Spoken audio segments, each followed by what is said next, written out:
We're doing a little bit of rebranding here at the Juggalo Judgment offices. So for this episode and this episode only, Mike would like to be referred to as Cliff Ford, and I would like to be known as Burton Socks. So if you could just do that for us until 2 weeks from now, that would be great. With all that out of the way, listener discretion is advised. Oh, yeah.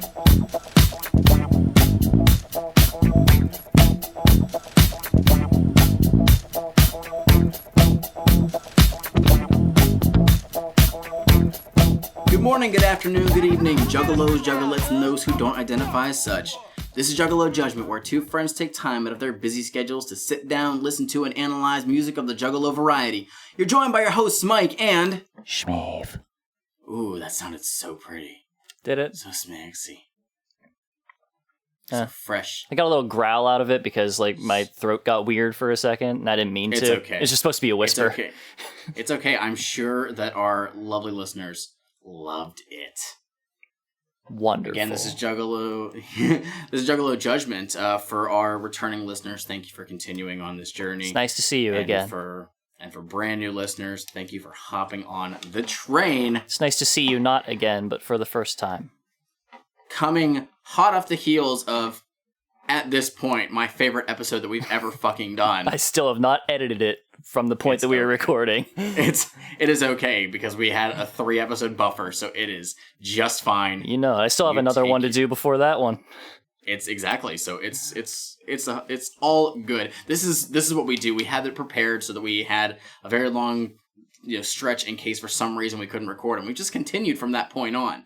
However, unfortunately, we don't have any EPs to record for a while, or back-to-back EPs rather. Yeah, in the event that was the issue. In the event that Mike died, I could still pretend that the show was going for 6 more for a weeks. Month and a half. Yeah, for a month and a half, you could postpone the announcement of my death. In the event that I died, well, it's just fucked because I can't edit. I hold all the audio in my hands. I have to end up getting the audio somehow, and then I have to get somebody else to imitate your voice and mannerisms to just continue the illusion that this ship has just continued sailing. So I have a couple quick things that I want to mention. Oh boy! Before we jump into the episode, one, to quote unquote humble brag. Uh-oh. I got myself a shiny new Hatchet Man charm. Aw, shit. I'm so fucking happy for this. They, Psychopathic Vault randomly put up brand new charms. At time of recording, this was a week ago. And I was looking at them and I'm like, oh man, I really want one. If I hurry up and I'm trying to sell a couple things right now. And I'm like, if I make a couple sales this weekend, I'll totally buy one. And at one point, there was 18 charms. And then just over an hour later, there were 3. I said, fuck. I was like, I need to just fucking take the shot now, and did it. So I got that. I also got the Chronicles of the Dark Carnival DVD. This was a DVD that was given away at the Gathering a couple years back that was meant to be like a small show that ICP did. I think they did 3 pilot episodes that were recorded. And apparently they were found out to not be that great, so they didn't actually release them. Damn. But they put these on a DVD. The episodes are all based on the title of an ICP song, but the subject matter isn't exactly about the songs itself. Mm-hmm. If that's something that you would like to hear us talk about in the future, please let us know. I haven't watched it yet. It's like a horror anthology kind of thing, right? That's what it seems like, from what I understand. Well, that's up my alley. So, that's something that we can definitely check out. Again, we do intend to go over, Big Money Rustlers for sure, as well as the 2 music video, sets that the Psychopathic put out. Possibly, what was it called? There was that Gathering, DVD that they also came out with. It was like a short documentary. Not short, but a documentary about the Gathering that ICP put out, which had a lot of interviews with some of the bigger known artists, like Ice-T was one of them. Nice. So that's something that we might talk about in the future, but that's a while away. I don't think there's any other visual projects that we really wanted to discuss until then. But I also got, again, they did another one of the 10-pack mystery CD bundles for like $20 or $25. And sure as shit, I had all of the CDs again. They didn't toss in anything like a Hallowicked single or anything like that. This was all CDs that they put out, regularly on their site and whatnot, and regularly available. So out of the 10 CDs they sent me this time, 3 of them were duplicates from the last one that I got, which was Psychopathics from Outer Space 2, Hell's Pit, and The Tempest. The funny thing is, though, is the Hell's Pit that I got has a different UPC than the original one they sent me, which tells me that it likely might be the one that's the other DVD, but I won't know until I open them, and I'm trying not to open them because I just want to get rid of them. But thinking of this is 2 10 packs of CDs, so 20 CDs that I have been sent by Psychopathic, 3 of which were duplicates. So original CDs wise, they sent me how many original CDs, Shmeev? Please do your basic math. What is 20 minus 3? Hang on a second. I have a I got a calculator here. Let me do just a sec. Whoever said that you won't have a calculator. You said 20? 20 minus 3. 3. The number after 2 before 4. Indeed. Under 6 on a numpad configuration. That is true, yes. Okay. Above the decimal point. Mm-hmm. 3. I guess it depends on 17! I just thought it was really, really funny. And yeah. So I just literally thought about that today. I was like, oh, that's funny. I'll have to acknowledge that. So that's about it. Well, for me. Hold up a second. That's it for you. Yeah, I was going to ask if you had anything, my friend. I do. Oh, okay. So, sure. I told you about. You already know about this, but maybe you just didn't think it was newsworthy. I don't know.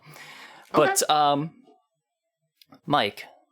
Yes. We've been doing this show for a year and a half or so. A little over that, yes. Yeah. Yeah, I think February was our first episode. So that's let's see, a year and a half would be. It's going to be 18 months, right? Yes. That's 2 times 9 months, correct? Yes. Well, in that time, during one of those 9-month stretches that existed within that, we became fathers. Yes. Sort of. Yeah. So we got a tag on that Twitter from some peeps who dropped a new podcast, the Amazing Jekyll Buddies. I love the name. It's great. And it's 2 longtime juggalos dragging their friend completely blind into ICP stuff. Oh, that's sick. I haven't actually gone to check them out yet. I do apologize.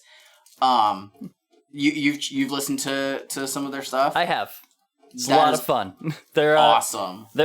They're getting into a roll as they go on. It's getting good times. I'm looking forward to diving into more of that, but like it's been a blast because it's just really fun listening. Just like, I came into this having heard some ICP music. Like I know what they're about in general. This person just comes in, no fucking clue. That's awesome. That's really, really cool. But yeah, I've also been chatting with them here and there. They're really cool. So yeah, nice. Go give them a listen. They credited us in the Dim Carnival with their existence, and yep, that's cool. That's really I never would have thought. It's funny because I mean we've always talked about like Roach Coach. We want to do something similar to them, and they even acknowledged it on a recent episode. Hey. Because I sent them. I don't know if I mentioned this on our last episode or not. Oh yeah. I actually managed to find an extra copy of the Motown Rage album With Us or Against Us, which was their one album they put out on Hatchet House, Psychopathic subsidiary label. And I managed, and when I say managed to find one, I'm talking I got it for a really fucking good price when most copies of this that I've seen are now over $100. I already had a copy myself, but I didn't want to send my personal one because I'm a shitty collector like that.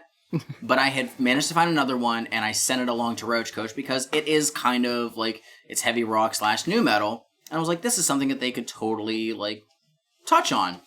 So I had actually mentioned that to them that, like, yes, because of this show, me and fellow Roach Rider Shmee decided to do our own show in this kind of style, and we proudly refer to you as our podcast Papa. So it's very, very, it's kind of humbling, to be completely honest. Yeah. For someone else to say that because of what we do, they wanted to do something similar.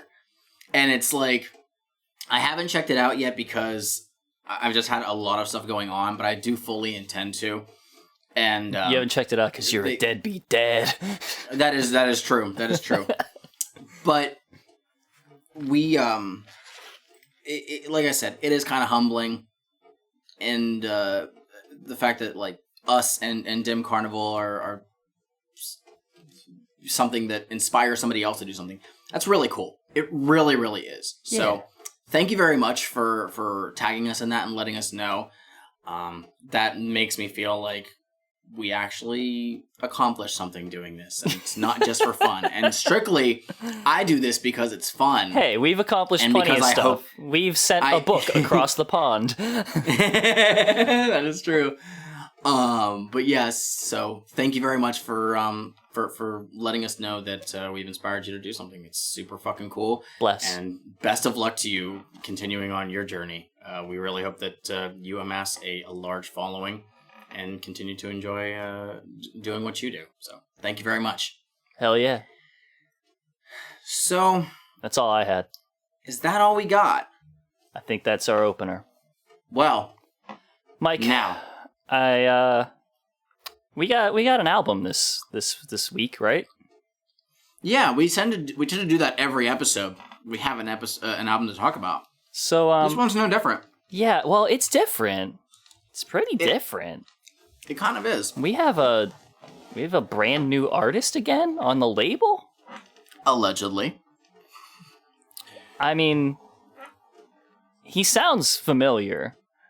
He does. He sounds very angry.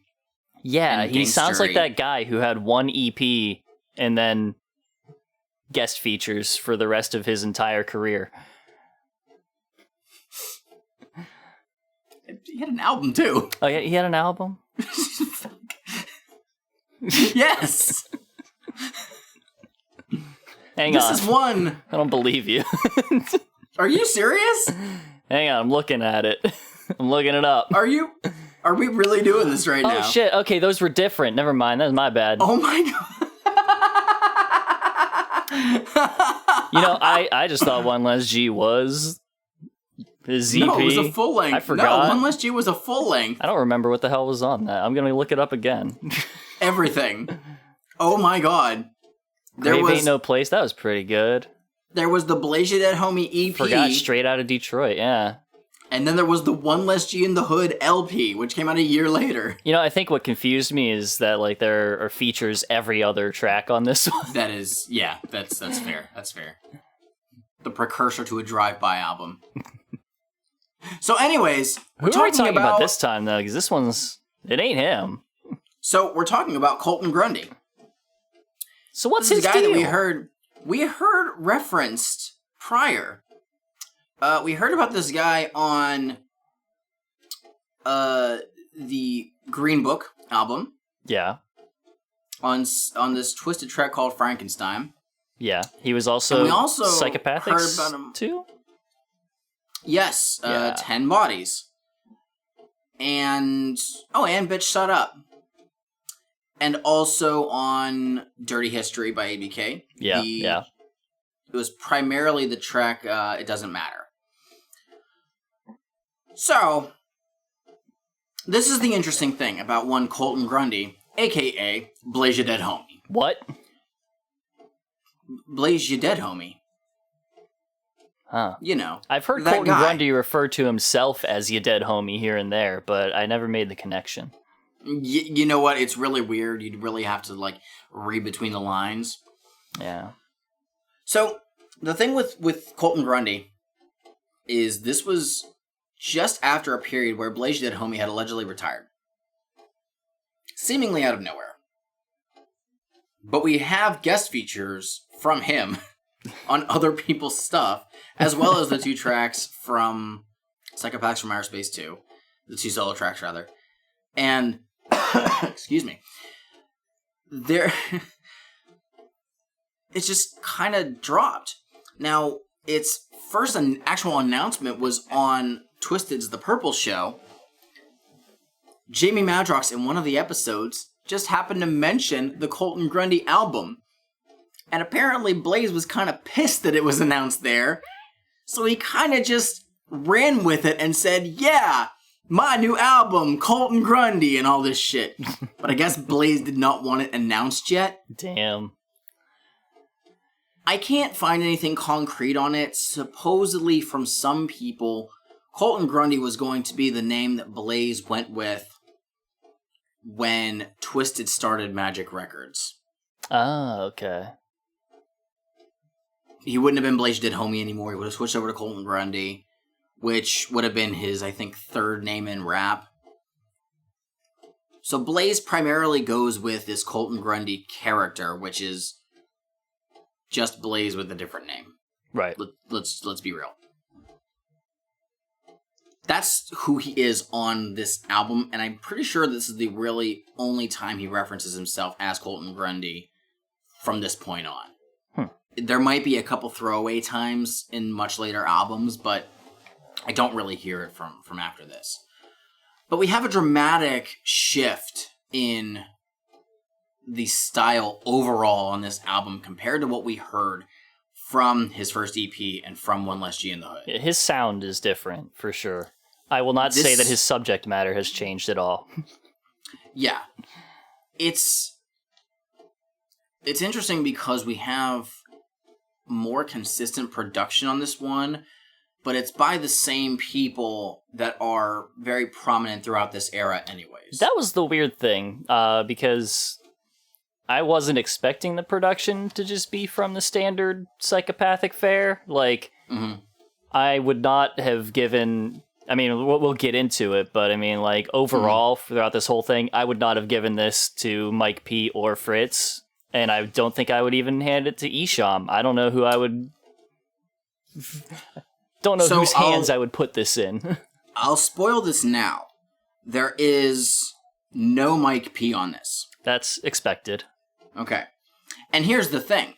Where on the first album we had some, like, quote-unquote gangster rap instrumentals, there was also a fairly prominent rock vibe on a lot of it. No, and I mean, some of the tracks had, like, a very big actual drum set feel to it. Yeah. There's, I can't remember, like, a song specifically that has it, but there's one that's very prominent on the album. But we still have the heavy guitars on a lot of stuff, like Juggalo Anthem is one of them. Right. I believe Grave Ain't No Place has a bit of guitar on it as well, but that's stuff where you can tell it's laced by Mike P, or it might have even been Fritz at some of it. This album is mostly done by Fritz. Yeah. There are a handful of some random ones, with a number of the tracks being produced by Lavelle. And I also see, I think, a couple with ROC, and somebody named Butch. I don't know who that is. Unless Butch is Violent J's other personality from multiple myselves. Oh, no. But I don't really know who that is. Mixing is done by one Dr. Punch on a lot of these. I don't know who that is either. Dr. Punch. Yeah. So I don't know. The only anomaly that I really saw while I was doing my listens and stuff was, I guess, one track, and this is according to Genius, who is frequently wrong, but one track was, like it said, production, Blaze You Dead Homie and Fritz the Cat, which, who knows? Yes. That is... I see Further From Truth has Fritz, Lavelle, and Blaze on it. Okay. So Blaze probably backed up into the buttons, accidentally bumped something, and they were like, hey, that sounds cool. We'll give you a credit on there. So yeah, this is fairly standard fare for a Blaze album, or what you would expect from one at the time, but it is a drastic shift from the sound that we had on One Less G. Personally, I think it's for the better. This is a record that for a long time I kind of overlooked until, and I told you this, there's 15 songs on this album. Prior to me re-adding the album onto it, I already had 12 of them on here. This is a fucking consistent-ass album, to me. Well, but we'll go into it. Yeah, having, I overlooked this album until, like, last week, so... I don't think that you really you were expected to look into it any sooner, so it's okay. But now, I think it's about time. We've had a lot of preamble. It's time to dive in. But first, I'm going to reach behind me to my bedside table. Because it's time to crack open a motherfucking Faygo. It is. What you got, buh? What do you got? I got... Twist. Oh, look at you. You had it with you. I had it with me because it's been in the fridge. Amazing. So. Well, I'm still snagging my cases from the shop and save, and they've got a small variety. It's not a whole lot, but they do happen to have some Faygo orange. Nice. I'm a crack. I will say, I was salty. I was at the mall yesterday, and I went to Rural King, which tended to have all the various 12 packs, including Rock and Riot times. Yeah. None at all. No Faygo whatsoever. Damn it, Rural King, you worse Walmart. Let's crack these bitches open. Let's go.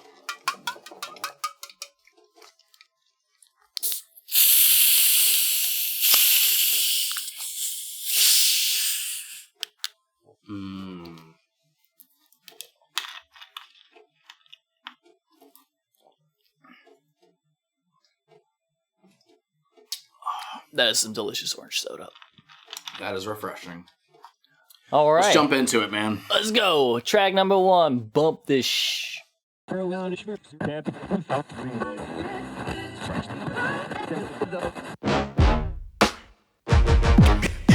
got a song that they want you to hear. Spend an old of emotion just to get in your ear. But why listen? You already know what you like. You don't be falling for the flavor of the mainstream hype. Ease back. And I don't want your promo tape. And even if it shrink rap, homeboy, I'm straight. I'm on my own. A juicy motherfucker myself. And I don't settle for the best record to fall off the shelf. So don't tell me what to listen to or tell me what to like. Don't tell me that it's banging off the hook and the tight. Your opinion matters to you. Come again? Your opinion matters to you. Okay. Bump this shit right here. When you're at your wit's end and you still don't give a fuck cause you love it. Bump this shit right here. When you got fired on your job on the day off. What the fuck? Bump this shit right here. When you're stuck in the traffic jam, bumper for 3 hours. Bump this shit right here. Cause you found that your love was loving somebody besides you. I don't want your money, I just want your mind and your ear. I cannot actually believe this. That we are jumping into a Psychopathic album. And it's just a track. It's so great. It's so refreshing. There's like 5 seconds of kind of a thing, but like, no, it's just boom. We're on a track. Yeah, no long-winded intro. Just get into the fucking album. Like, that is exactly what I want. Yeah. It's one, I can expect it from like a Joker card album where we have to have the thing that's kind of explaining what the character is. Blaze doesn't need that. We already heard his deal on One Less G. We know that he was a dead gangster. We know he's back to life. Great. We got that. This album, you don't need that extra preamble. Just fucking jump right in. I mean, we need to know what this Colton Grundy is all about, but he saves it for a while. He just keeps that in his pocket, and he's like, I'll get to it. Shut the fuck up. Exactly. This is a really good track. It's really good. It's honestly one of the better intro tracks that we've had, even in like recent memory. Mm-hmm. One of my favorite lines And we were looking at each other when it happened. Oh, it's so good. Your opinion matters to you. Come again? Your opinion matters to you. Okay. That is sound advice. And a lot of people really need to think about that. Which is why the people who have sent us comments of, you don't know what you're talking about, Dead Body Man is a classic. Oh my god. I want you to just think about It's been like a decade. Blaze's line. And just recognize that your opinion matters to you. Just like our opinion matters to us. That's just fine. It is a really good line. The attitude that he says that with is fucking incredible. Yeah. It is an I don't give a fuck. That's it. You said before that he doesn't yell as much on this, but it does not diminish like just his rage. Like you feel when it. I say a huge change in this is there is not as much of the gravelly yelling that Blaze did on the entirety of One Less G. Like I can't convey it here because my throat has been fucked up for the last few weeks. Yeah, mine's getting there too. But that gravelly yell of sheer anger and rage, we don't have that as much here. There's still times where he's like yelling and he's having his voice be projected, but he doesn't have the added gruff to, I'm guessing, save his fucking voice, which he really needs to. Yeah. If he wants to continue rapping as a career. At this point, like, he's been touring for a while and stuff, and he's probably just worked out ways to get his voice to do what he needs it to do without having to force it like he may have done for the recording. Well, yeah, I know, like, you got to think about people who, if that's what you're hearing on a record and you expect to hear it on tours, you can't do that. Nah. That was a big thing for the lead singer of Disturbed. Mm-hmm. Like, where there was a real shift in his musical style by the second album because he couldn't keep playing the stuff from The Sickness night after night after night. There was a long joke from Eminem about Fred Durst when they toured on the one I think it was like the first Anger Management tour or whatever, where D12 and Limp Bizkit toured together and Fred's voice was blown out every other night. Yeah. Because he just couldn't fucking do it. No. Like, you gotta hold into that. Shmeev and I are in a band right now, and there's songs that I want to do, and I'm like, I won't be able to do this song if I consistently have my voice hitting these higher notes or whatever, because it fucking hurts. And the other thing, whenever you have people on tour and you expect their voice to sound exactly like it does on an album, what you're asking them to do is forego pizza for an entire tour. How could you do that to somebody? Oh, How could you do that? I didn't even think about that. It's rude, That's not man. fun. That's not fun. What are they gonna do? What's waiting for them back on the tour bus if not a fucking pizza? It's rude. Yeah. Anyway, Blaze is back. He's fresh. He doesn't give a shit if you don't want him. He's like, well, fuck you. I don't want your shit, and if you don't want my shit, get the fuck out. That's Blaze. Yeah. And one more thing I want to say is this is not a long song. No. You get 2 verses, 2 choruses, you're good.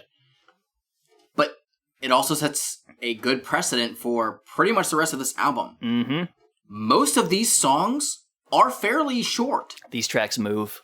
A lot of them are under 3.5 minutes long. Yep.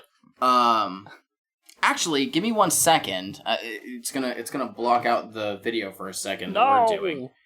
No, actually, it's not. I'm just gonna check. Does it show me what the links are? Okay, I can look at them. That's true. Yeah, the majority of these songs are under 3.5 minutes long, with the exception of 1, 2, 3, 4, 5 songs. So 2/3 of this album is really quick to listen to. Yeah. Which is awesome.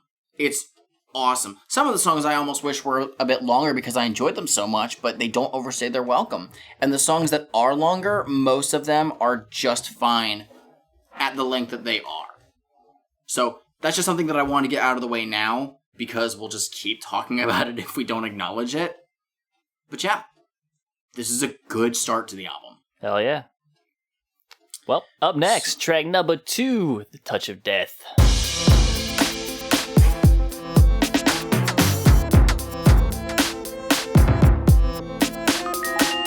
The touch of death is coming, there's nowhere to escape. Your life is slowly fading into your hollow grave. You cannot be saved. You cannot be saved. There was once a man who couldn't die. In fact, to this day, that man is still alive. He lives in the cosmos on the edge of time. Little kids are murder with a nursery rhyme. He's the dead. But he walks among society carrying a sickle and a shotgun. With a touch of death from death's hands, he's a undying, unstoppable dead man. You don't know. The touch of death is coming. You don't know. There's nowhere to escape. You don't know. Your life is slowly fading. You don't know. Into your hollow grave. You don't know. You cannot be saved. You cannot be saved. When death is upon us, come with me right now and don't be afraid. I've been alive for many centuries. He's been around for a minute. He has. Apparently, this is also the first time where he mentions Colton Grundy. He does it at the beginning of the 3rd verse, I believe. Mm-hmm. And just... his story is still Blaze. He really is. Yeah, sorta. We'll talk about that on a later song. Yeah, we will. One that I had to bring up Genius to try and fucking understand. And it didn't work even then.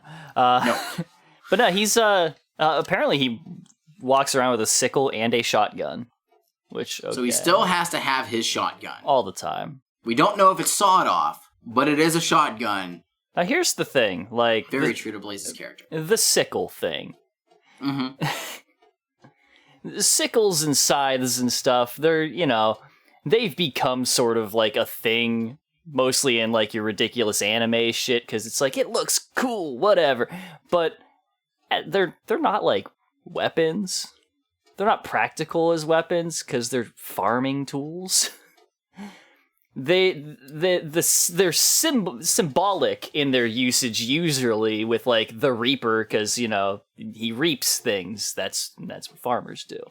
Now the scythe is it's like the long pole with a hook on the end, but a sickle it's the is more of like a one-handed with like a much wider big curved blade. Yeah it's the sickle you need to kind of bend down for. The scythe was to remain standing. Okay. Anytime I think of a sickle, I'm assuming I automatically will just go to, like, horror movie. Well, like, that's what that would be. Like, whoever's, like, the serial killer or whatever would be using a sickle. If it was, like, the murder farmer, yeah. Exactly. Like, backwoods type shit. So that is, like, kind of scary. It's weird that the Colton Grundy character would have that. Yeah, but, I mean, like, it literally just seems like, I mean, because, he's just doing kind of a horror thing. He's just kind of pulling from, he's here to murder people, and if there's one person who's around to murder people, it's the Grim fucking Reaper. And, he carries either a sickle or scythe. It depends on who you talk to. But does the Grim Reaper carry a shotgun? He could. I guess he could. We don't know. Is the Grim Reaper actually killing the person, or are they just... They reap the soul, is the thing. So, I'm not sure. Depending, they also might have a touch of death. They could just poke somebody and they're dead. in the classic show Dead Like Me, the Reapers actually weren't there to kill people.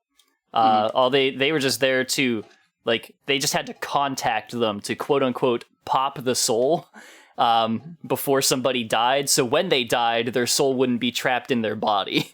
Like, that was their job. They had sticky notes that they would be handed out, because they were just normal people who died and they just became Reapers.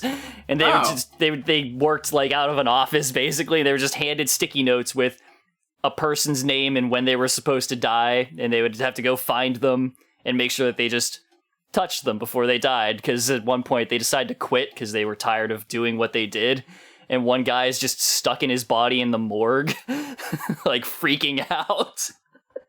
That sounds amazing. And also people, like, whatever the person whatever their appearance is whenever their soul is popped is what they're going to carry into the afterlife. So allowing them to get like mangled before that isn't a good thing either. Dead Like Me is a really cool show.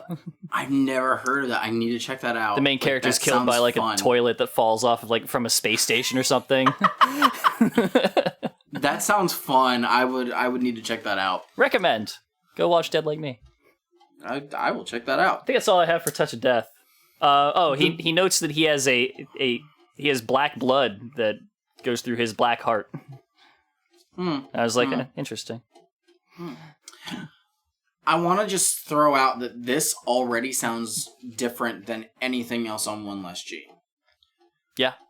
Production-wise, this one was produced by ROC, so he only did the last track and this one. He also has some production on a much later track on Roll It Up. But this is setting a good tone for what horrorcore Blaze would be. It's kind of a spooky instrumental. A little bit, yeah. And what Blaze is saying to it works very well, and he rides the beat awesome on here. I already can tell that this is going to sound different than his last album based on these two tracks alone, because they're vastly different from each other. Mm-hmm. But again, this one sets a much different precedent for what we had on One Less G, where One Less G was strictly, I am dead gangster, here are gangster beats, I also like guitar and RAR. That's what that album was. Yeah. This one is more diverse, already 2 tracks in. Yeah. Plain and simple. So, and I got nothing else. Let's see how that carries through to the rest of the album. Track 3, Shotgun. Everybody get your shotgun, double barrel sword up, stay strapped, homie, this shit is about to pop up. B.I.P.A.T. from way back in the day. With that, I don't give a fuck about your set type mentality. I shoot you in the day, like my heater stay on toes. And Grundy build a casket for you, soon as you a ghost. I got an itchy trigger finger, and I'm scratching like a DJ. 15 cells in my pocket, who wanna see me? Khaki stay on foe, brew ice cold. And my homeboy rapping to a chicken that he know. Here come a car up the street, rolling real slow. We don't wanna be Baby G, hanging out the window, looking close like he knows me.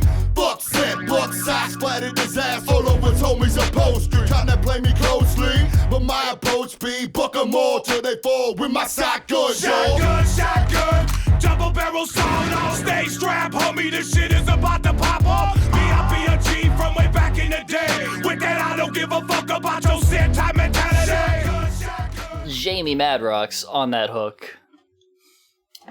Now, sorry, one thing that I wanted to mention before we really got into it, but I'm going to just say it now. This entire album, on just the tracks that it's Blaze, there is co-written from Madrox. Huh. So all these songs written by Madrox and Blaze. Interesting. Madrox and Blaze. Not Blaze and Madrox.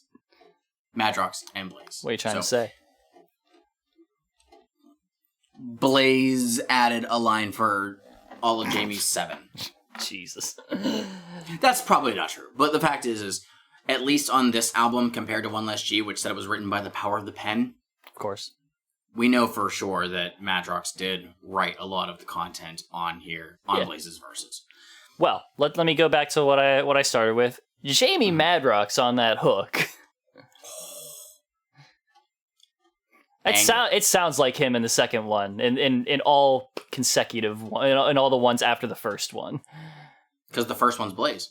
Yeah, but then like the rest of them, though. Yeah, the rest of them are Madrox. Yeah, well, you gave me a look. Yeah, you had like this look on your face, like the I way was that you were wrong or saying something.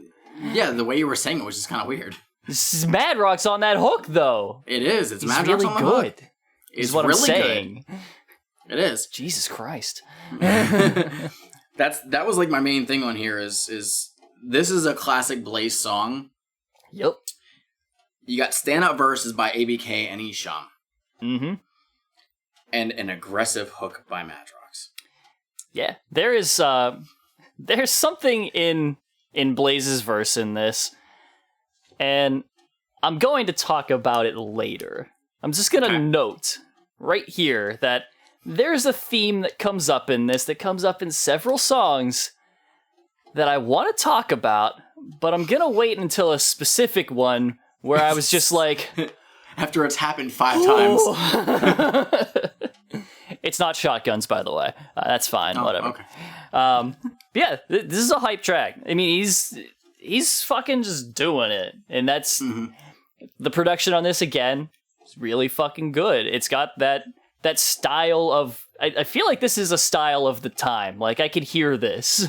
Again, this is 05 or 4. I was 14. I don't remember shit from then. Least of all what was in hip-hop at the time. I don't fucking know a goddamn thing. But yeah, the fucking... everything. Like, just the whole style. Like, this and Bump This Shh are both very similar in that style. Like, they're both pulling from that same kind of influence and stuff, where it's like synth tuba. And I love that. It's cool. It's a cool sound. This one was produced by Lavelle. Nice. So I'm not sure if that's just a typical style that he was doing. We'll hear more of his stuff later on. He doesn't ever have an official album put out on Psychopathic, but he does do production on other projects. So we'll have to keep an ear out and see if that's just typical for him. Yeah. But there's a line that is at the end of Esham's verse that I love. It's the blasphemy line. Yeah. I don't have it up right now. Unfortunately, I can't really look. Unprofessional. But he basically uses the word blasphemy in 2 meanings. The actual word blasphemy and the term blasphemy. Yeah. It's just really well done how he does it. And he does it in kind of like a laid back way.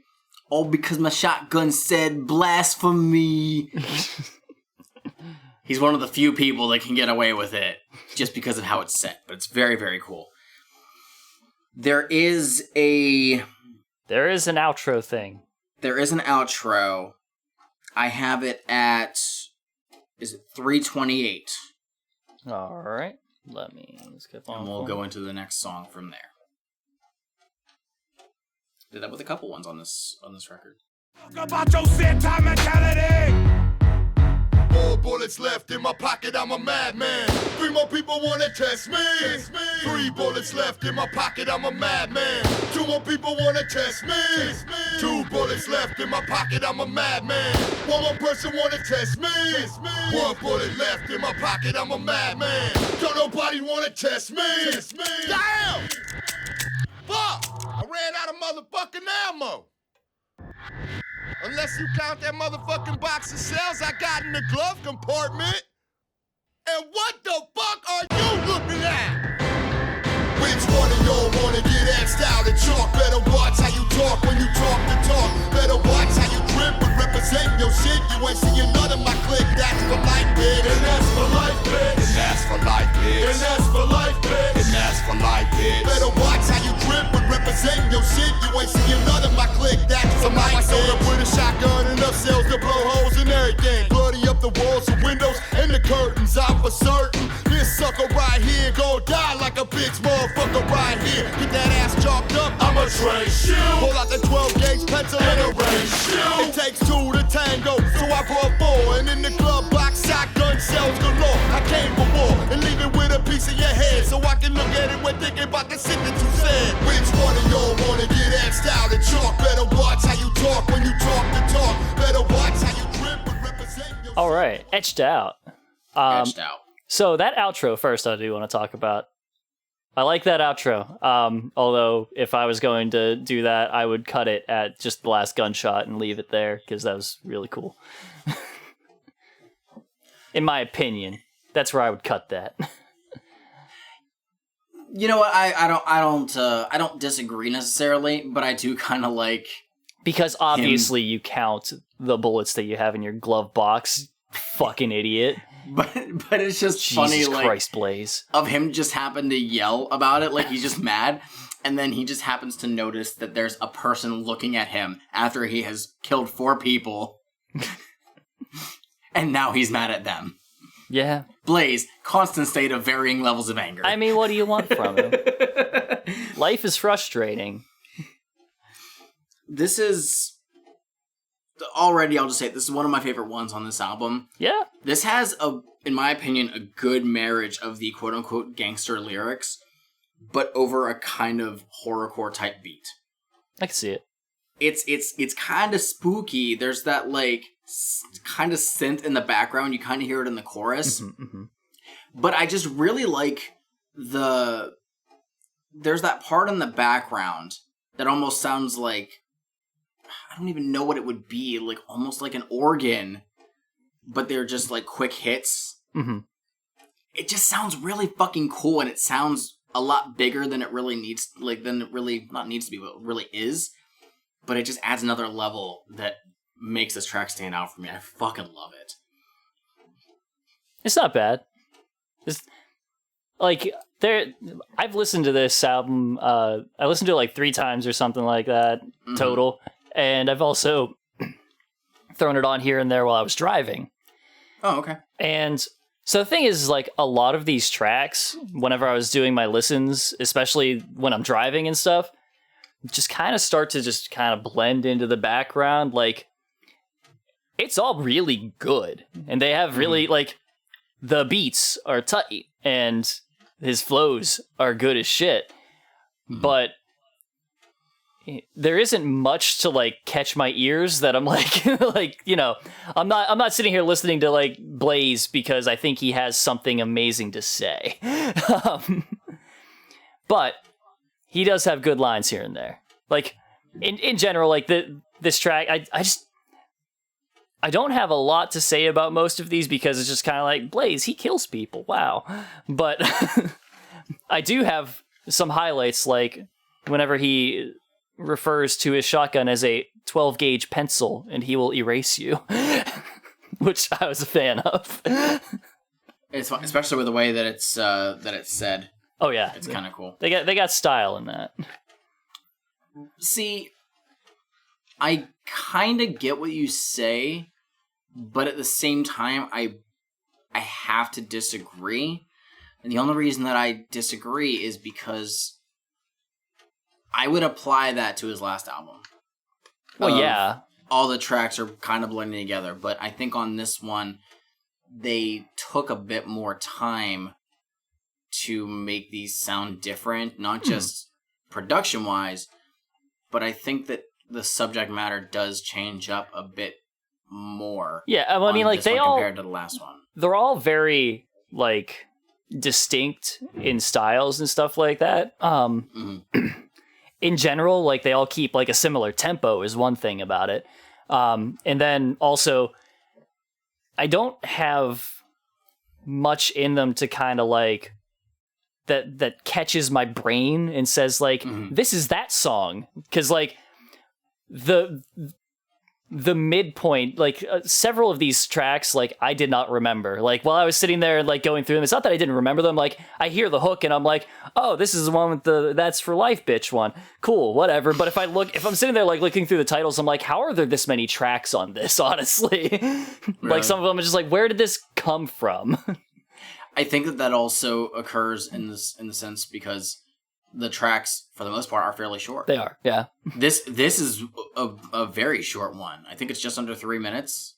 Oh, this one is 2:32. It is not a long track at all. So we are in a stretch of tracks that are about 2 minutes and 30 seconds here. This is one of the ones before that I was like, man, I could have had this song be longer, to be honest, because I like it so much. But like, I get what you say. I guess I just don't fully agree with you. Yeah. And that's okay. Your opinion matters to you. It does. I'm not saying that these are, like, bad tracks. I'm just saying, like, whenever I got to them, I was like, what is this one? And then it takes me until I get to, like, the hook or something. I'm like, this one. Okay, cool. I can say, though, when I said earlier that I was like, 12 of these songs were already on my phone before I added the whole album, I didn't pay attention to which ones weren't. And then whenever I was doing the listens, I was like, oh, this one wasn't. Yeah. Oh, this one wasn't. Oh, this one wasn't. And I knew why. Like, And there actually might be like one less whenever I get to the end of this, after I like really paid attention and was like, why do I have this song on here? So, but yeah, that's it. Yeah. I get your stance, but I just don't agree with it. Well, we'll continue on with track Respectful 5. disagree. If I Fall. Ever since back when I was alive, I always thought to myself what it would be like to die. Today I'm more dead than a doornail. Whether I succeed or fail, only time will tell. And if I ever fall short of the goal, I fall back on a nickel way to go and take everything you own. I'm a purebred hustler, gangbang affiliated. I pack a heater, bitch. This ain't entertainment. If I fall, only time will tell. And if I fall out of control, my pockets is bound to swell. If I keep repping the cheese, would it be on me? You know what, my nigga? That's trill. That's belief. The shadow. Back up in you like a pap smear. No, I'm not a player wearing sweaters made of cashmere with matching boots. I came for the loot. I'm riding shotgun, bitch, and I'm prepared to shoot. Duck low, unless you wanna get hit with the blast. I blow a motherfucker's head right out of spacebar hat. And if I catch him out running with some shit that's fat, I'ma lay him on his back. You bitches better believe that. If I fall. All right, since we're like, we don't get to hear him all that much at all, I just figured I'd let Lavelle play there for a second as his verse. Yes, Lavelle as The Shadow, which he rapped as for a few years at this point. That was just the alias he was going by at the time. He got a good voice. He do. Is that also him, like on the on that first hook with Yes. Blaze? Okay, I didn't know if that was him or if Isham came in for that. Because he's the only one saying the N-word there. Well, Isham is also around in the studio. I didn't know if he popped in for the hook. That is true. I don't know if he said it on his verse on Shotgun. I didn't pay attention to that.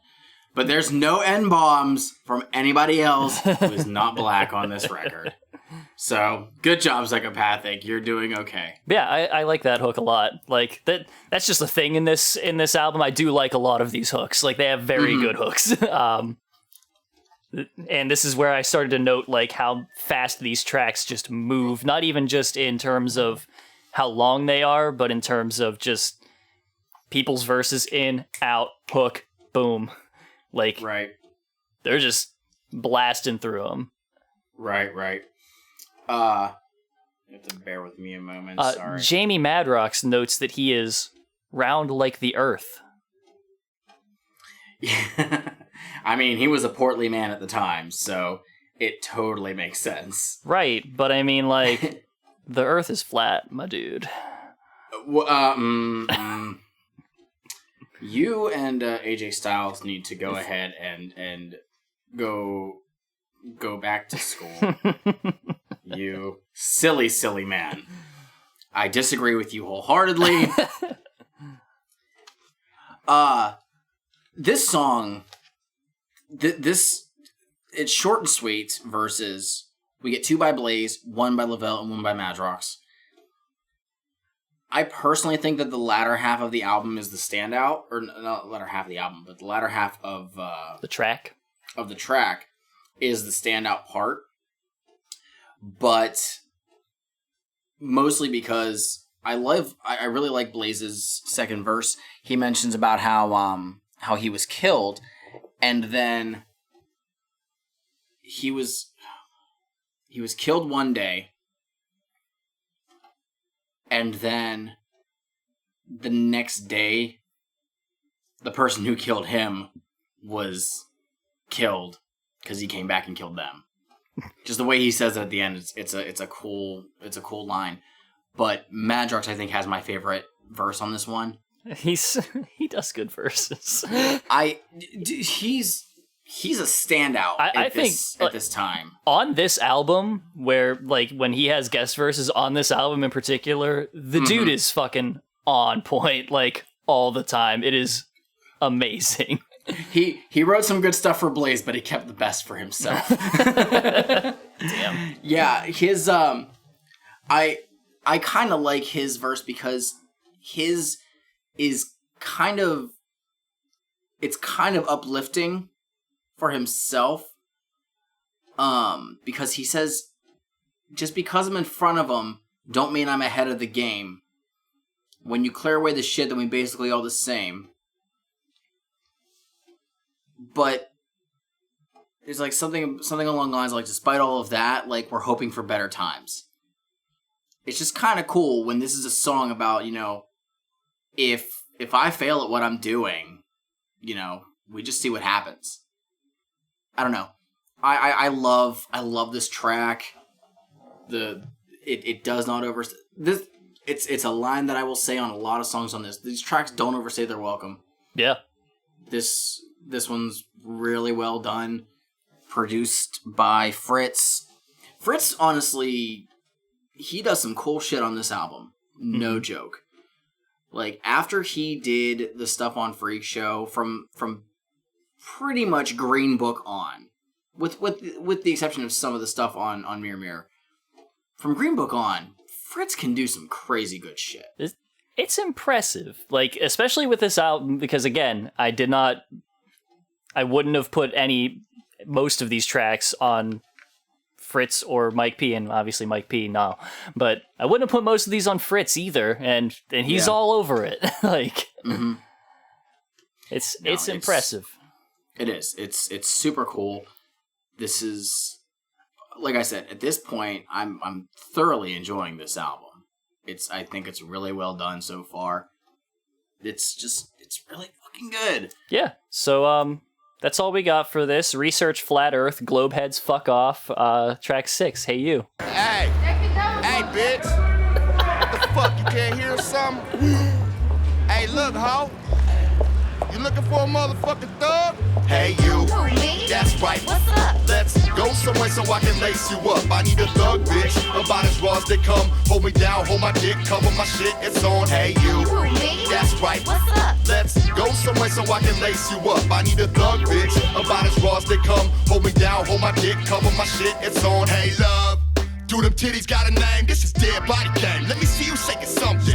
I ain't impressed by hoes with attitudes. I'm impressed by the way them hoes mad at you. I ain't spending honey. Real G's don't share funds. I ain't sensitive like Brian McKnight. I'm trying to fuck. Remy and Coke, kick all in and out of your throat until that bitch started to choke. No joke. Hey you. Who, me? That's right. What's up? Let's go somewhere so I can lace you up. I need a thug, bitch. About as raw as they come. Hold me down, hold my dick, cover my shit. Classic.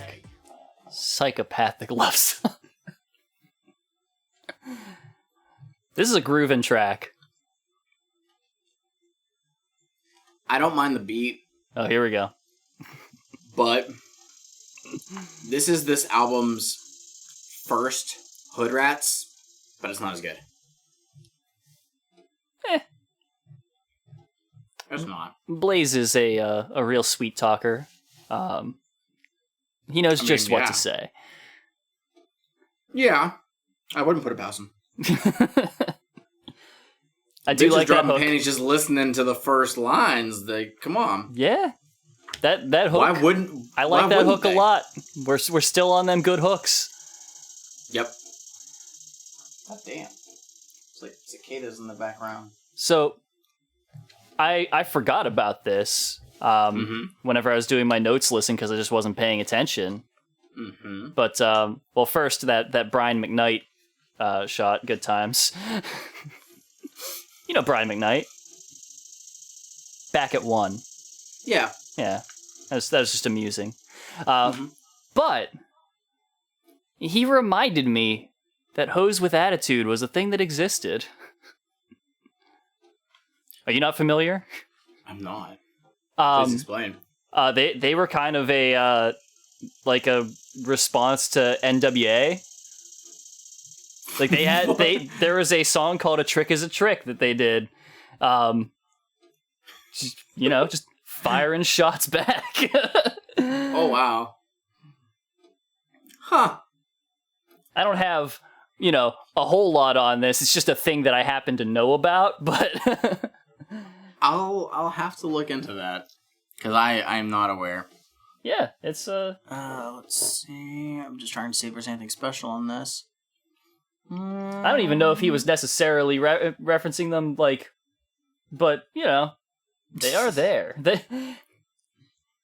This is the one that was produced by Butch. Again, I have no idea who Butch is. And, we got engineered by Mike P. So, hey, Mike P did something. Hey. He just engineered it.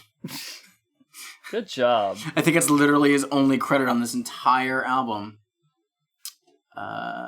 Yes, that is literally the only thing Mike P did on this.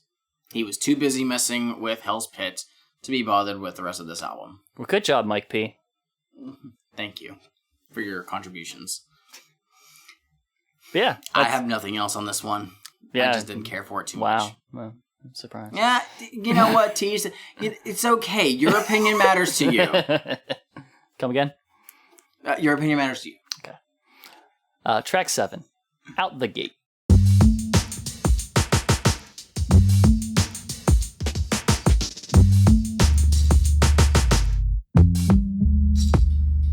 Allow me to introduce myself. I'm Colton Grundy in effect, bitch. You need to excuse yourself. A little strange. And yeah, I'm kind of a horrible sight, but I milk your bitch's titties like I milk this mic.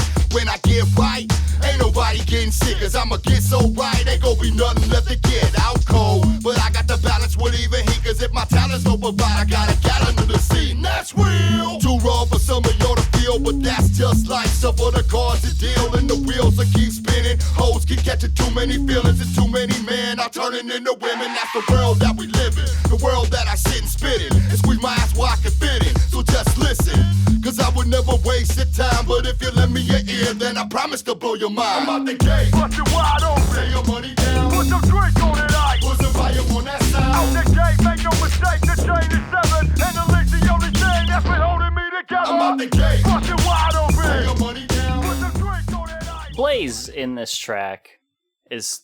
He talks here and there. He does this a lot in some of his songs where he talks about like listening to the things that he's saying and like other people just not talking about shit. But Blaze, my dude, I don't believe that you have ever in your career blown my mind with something that you had to say.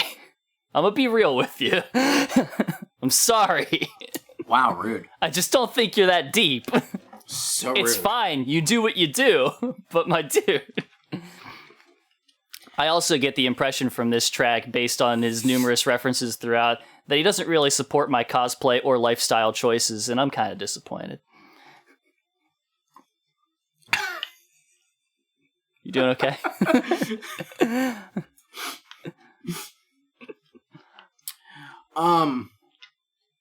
What track on the album are we on right now? This is track 7? 7! It took 7 songs for us to get to a track where Blaze was flexing. What are you talking about? This is legit the most actual flexing that he's done. What are you talking about? I'm dead ass serious. Every second of every track! No.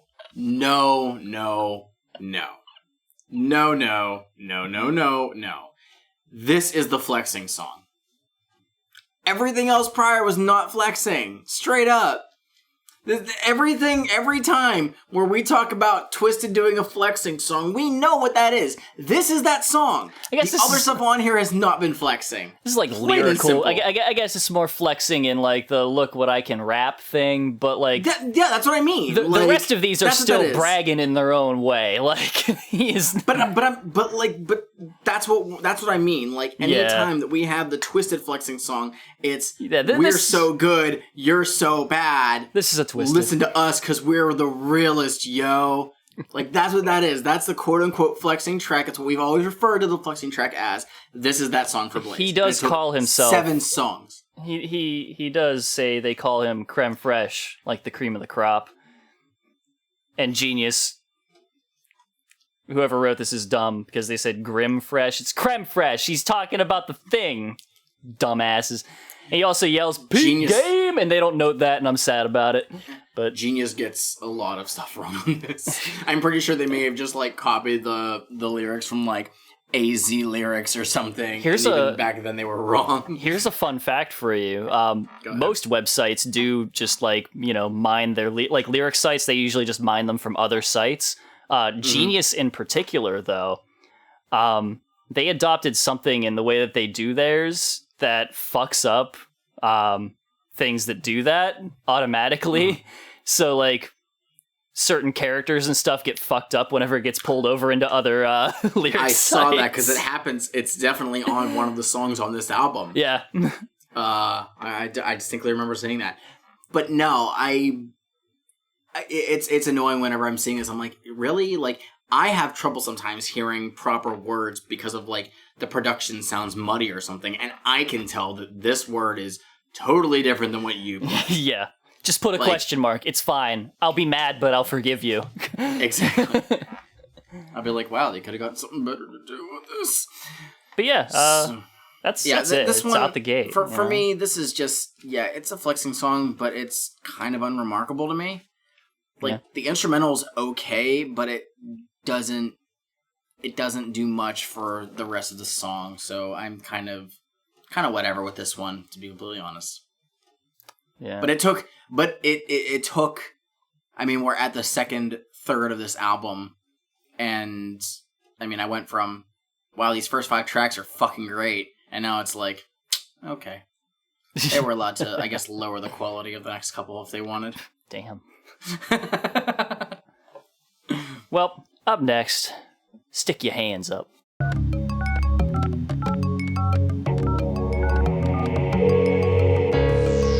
In the midst of a player, bitch. Hang up and be recorded. Life in the city is out of control.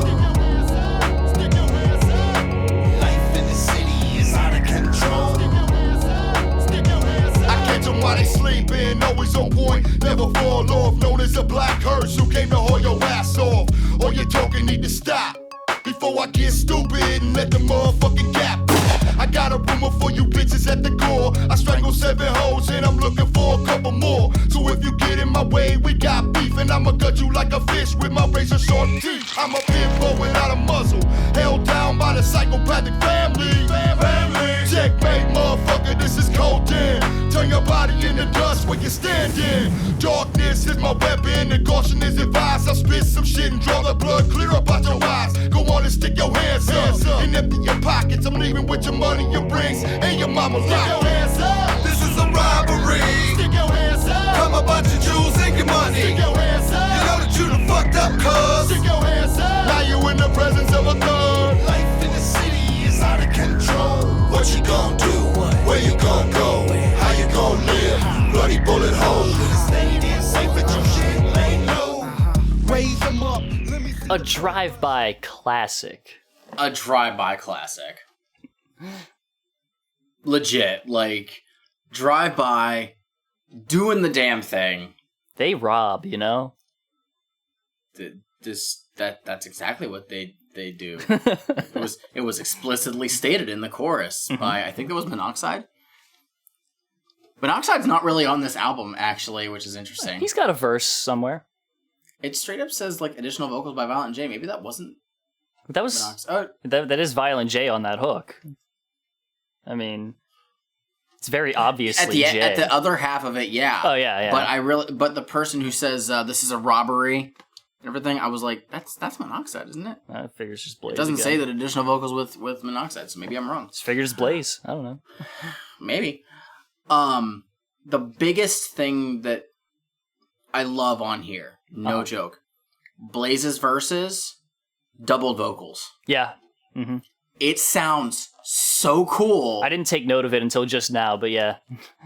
I don't think he did it on any of the other tracks, but this is the one where it came up, and it just sounds really good because he has the one where you hear his higher register, but then he just has the, like a normal speaking voice laid out under it. And his normal speaking voice is pretty fucking low. And it sounds really, really cool. And it contrasts a lot with ABK, because ABK doesn't do it on there. But it helps differentiate the two really well. I mean, not that you really needed it with ABK's lisp and whatnot, but it adds another layer, and it's so fucking cool. Yeah. It's really well done. This instrumental is very, like, subdued, which is interesting whenever you take into the sense that this is a robbery. You'd think it'd be, like, more kind of high energy. No, doesn't need to be. This is just... No. It's allowed to be subtle, and ABK is just... His flow on this He's smooth as butter on this. Love ABK. He's great. And it's so good. Like, they complement each other so well on this. Yeah. Like, we don't have ABK as much on this album as we did on One Less G, but his contributions to this, I think this is the other one. I think he only does two. No, I'm sorry, he has 3 songs on here. Every time he's on here. Fucking great. Fucking great. Yeah. The hook, I like the second half of it, like the chant part of it at the end of it. Like, something in my brain every time I hear it, like, expects something different from that. Like they carry it for longer than I would expect, and that slight swerving of my expectations is just like, that's cool. Yeah. My brain just ticks on it. And I'm like, that's pretty fucking sweet.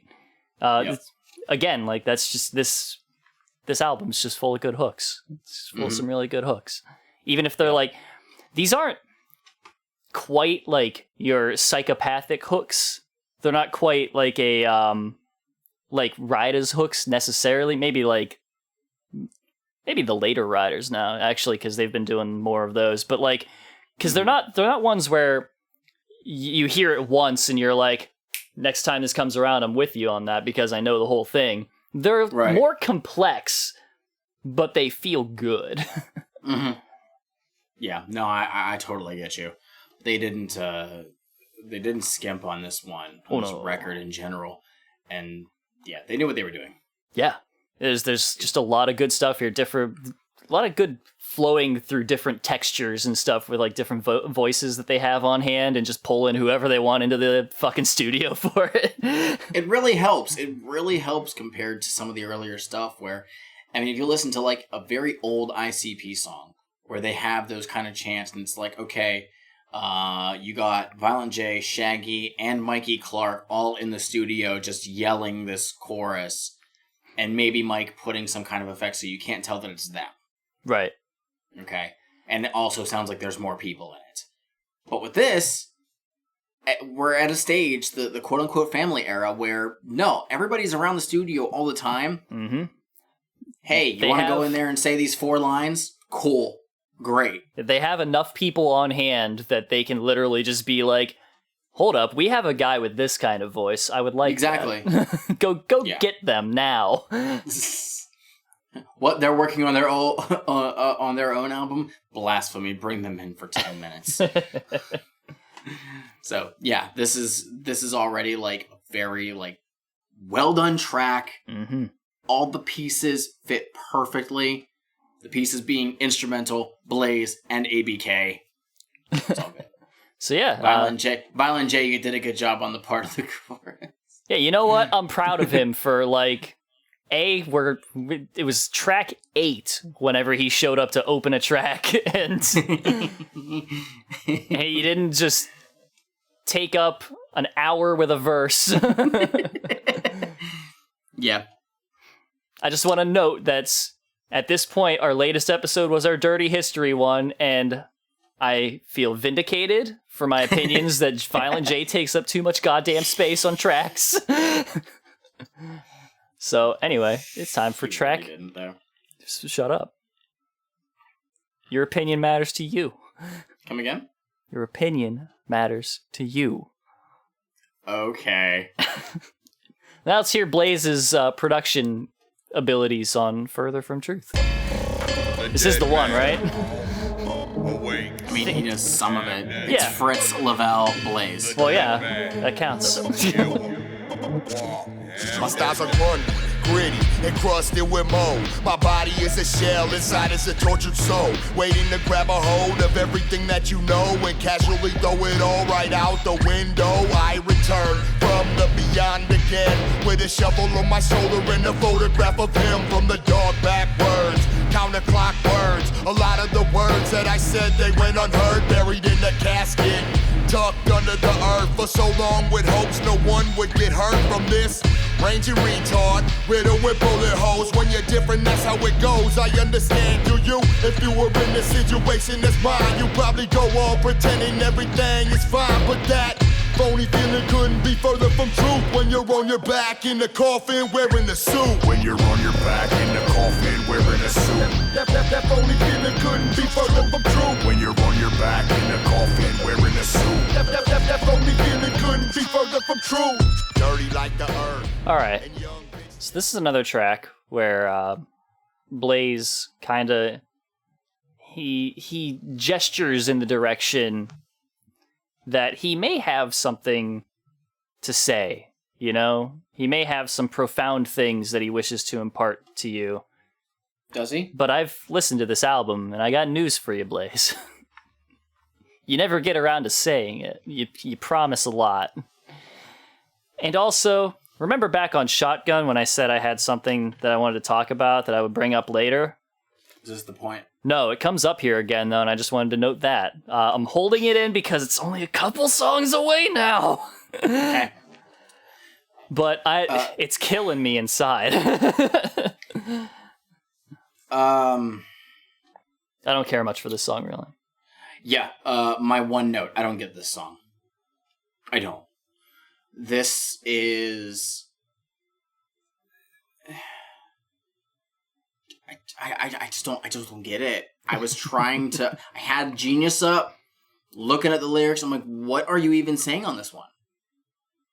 And the instrumental doesn't even do anything for me. So here's... I can't get through it. Here's what I'll give you right now.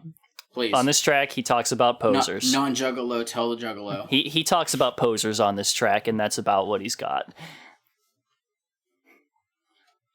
Wow. Talking about fake gangsters and all that shit. Wow, I didn't get that at all. There's a line in it that I'll bring up. I don't know how I didn't. But wow. In a few tracks, we'll talk about the thing. All right, we'll talk about the thing. Up next, because again, I don't have much on this. Like that, the track itself, like I think the beat is all right. I just didn't care for the way that it shook out and all that stuff. It's a little too plotting and stuff, and I'm like, eh. There are a couple songs though, and I think the chorus of this one is one of them that does that, where it has that kind of West Coast like synthy line that you tend to hear in like that style of quote unquote gangster music. So it's cool that we still have that on here, where we heard it on some of the stuff from One Less G, because that is a signature to Blaze's sound. Even though this is shifting away from what One Less G did on majority of its tracks, it is still nice to have that here and there. Yeah. Unfortunately, they could have picked a better song for them to lace it on. I do appreciate one thing about this though that I forgot about. That I think I appreciate its use in the first verse, and I wish that he would have continued to do this for the rest of them, because the hook that you hear in that is literally just the last line of the first verse. Yeah. Which is really cool. And if you can continue doing that and turn the last line of every one of your verses into a separate hook, that's awesome. But he didn't. He used the first one, which it's a good line to wrap it all up. But I don't know. I like the other thing. well, that's like what he did on Touch of Death, where the last couple words from the verses he would repeat throughout the Touch of Death is Coming chorus. He'd be yelling it at the end of each line and have it be louder each time. So it was nice. It was kind of nice that he just had that motif that he did throughout it. Yeah. Ooh, motif, that's a good word. I love that word. I haven't thought of that word in a while, so I'm proud I used it. But yeah, I totally get what you're saying, and it was cool on that track, but he didn't really follow through with it on this one. Yeah. So 1 for 2, I guess. Yeah. Well, up next, Days of My Neighborhood. G's up, hoes down. I don't give a fuck if you's a nationwide baller, rapper from my town. You need to bow down. Out of respect to fear, I ain't asking on the man and make sure the message is clear. Hey now, player, it's alright. Stop speaking my name unless you're looking to fight. I ain't looking to battle rap with you. I'm looking to unload my gun, bust a cap to you. These bitches never learn. These bitches talking shit. Why a man turn a bitch? That shit I'll never get. Get my name falling out your mouth. Stop that. Get my name falling out your mouth. I pop that. In the days of my neighborhood.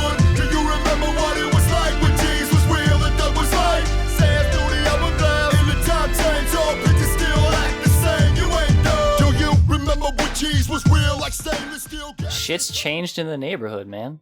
Exactly. You know? Exactly. There's a little paragraph that he does after the second chorus, I think, where he says, "Damn, rappers want to be actors, actors want to be thugs. Some of y'all thugs is falling in love. What's up? You need a hug?" He just finds it interesting that over time it's just kind of changed with how people have, I guess, tried to mold themselves into something that isn't as authentic with what they've been doing. Yeah. Is Blaze, like, married? He's settled down, have kids? I believe he does have at least one kid. I don't know if he's married, but I think because they were doing their own podcast, and at one point they were talking about, like, oh, well, you know, how are you doing the schooling right now? And I'm pretty sure that Blaze was talking something about his own kid. I believe he only has one, but I could be wrong. Huh. I don't know the man's life. Man, shit's changed in the neighborhood. Shit has changed in the neighborhood. He doesn't even live in Detroit anymore, so... Yeah, right? Thugs falling in love? Blaze, do you need a hug? This is a song, honestly, I think could have been on One Less G. I can see it. It still kind of has, like, the instrumental itself, done by Fritz, does still kind of sound like something that could have been on One Less G. It does that kind of... It's not synth, but I know it's almost like that MIDI sound in the chorus. Still synthy, yeah. Okay. I love that. I think it sounds really, really cool. And it still, again, works with that, like, West Coast gangster type that Blaze does. And would have fit just fine on One Less G. Mm-hmm. But this song is short. It is. This song is pretty much done just after the 2-minute mark. It's a 3-minute long song. Yeah. And whenever, if you have any other notes, I do have a timestamp that we can start to go into the next one. I'm set whenever you are. You can go at 2:19. All right. I was over there on Orchard the other day, and it was about 12 or 15 knuckleheads, all with their straps out, looking to bring straight drama to inner circle, slipping on their shit. That's the type of boys you don't want to play with. When I used to be thugging back in the day, young fella, now let me tell you about this shit here. Hey, man, hold up. Wait, hold the fuck up, man. What? Wait a minute, roll the motherfucking weed up. I gotta tell you this motherfucking story about this motherfucking club I was at last night. Man, they slapped little Rondell for nothing. Fuck Rondell. Tell the story about the club and the weed. All right, shut up, man. Listen, I'm about to tell you. This is how the motherfucking shit went down, y'all. I'm from the car to the door and the bar to the dance floor, looking for the ladies with the wiggle below. I see you moving like a snake, rhythm hugging your curves, shaking like ain't nobody shaking better than her. House is packed, people moving from front to back. Took my seat in VIP in order to go to yak. Pull out my chronic sack and commence to break down. Hey baby, you pull up a seat and sit down. We gon' blow it up. Come on, girl, pour some more drink in my cup. Turn it up. You know that I came to get right. Turn it up. And the party don't stop till sunlight. Down, blow it up. Come on, girl, pour some more drink in my cup. Turn it up. You know that I came to get right. Turn it up. And the party don't stop till sunlight. 4 points later. All right, let's roll it up. And how many times have we said this before? Blaze Ya Dead Homie's storytelling is just incredible. If you know, he's you know, we talk a lot about, like, he's never been the most amazing rapper, but whenever it comes to his storytelling, it's where he really shines.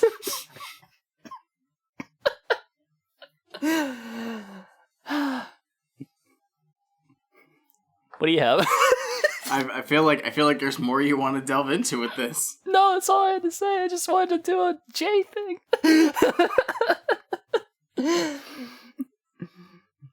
I hate you. I mean, it is good. It's a good storytelling track, though. He is telling a story. Why would a dead man be in VIP? He's very important. Do you stop becoming important because you're dead? Some people become more important because they're dead. Who? Most artists.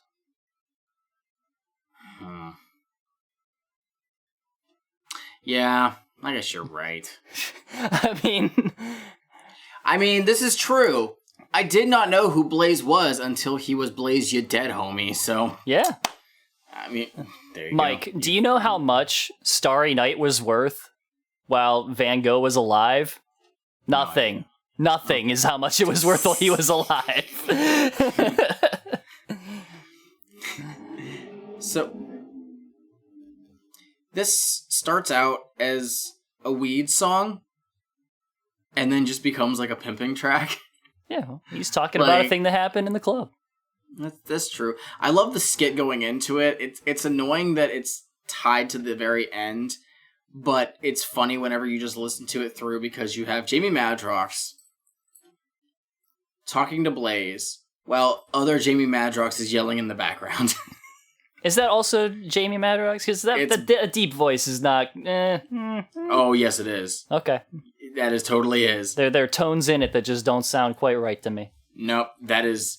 If you would check out the stuff that they did on Purple Show with like the various skits and all the different voices that he does... Well, I can't. We skipped it. Yeah, well, people didn't want to listen to it. That's not true. We just didn't have the time, really. I mean, we could. We could go back to it if we wanted to. I own it. Can't believe you're putting that on the listeners, though.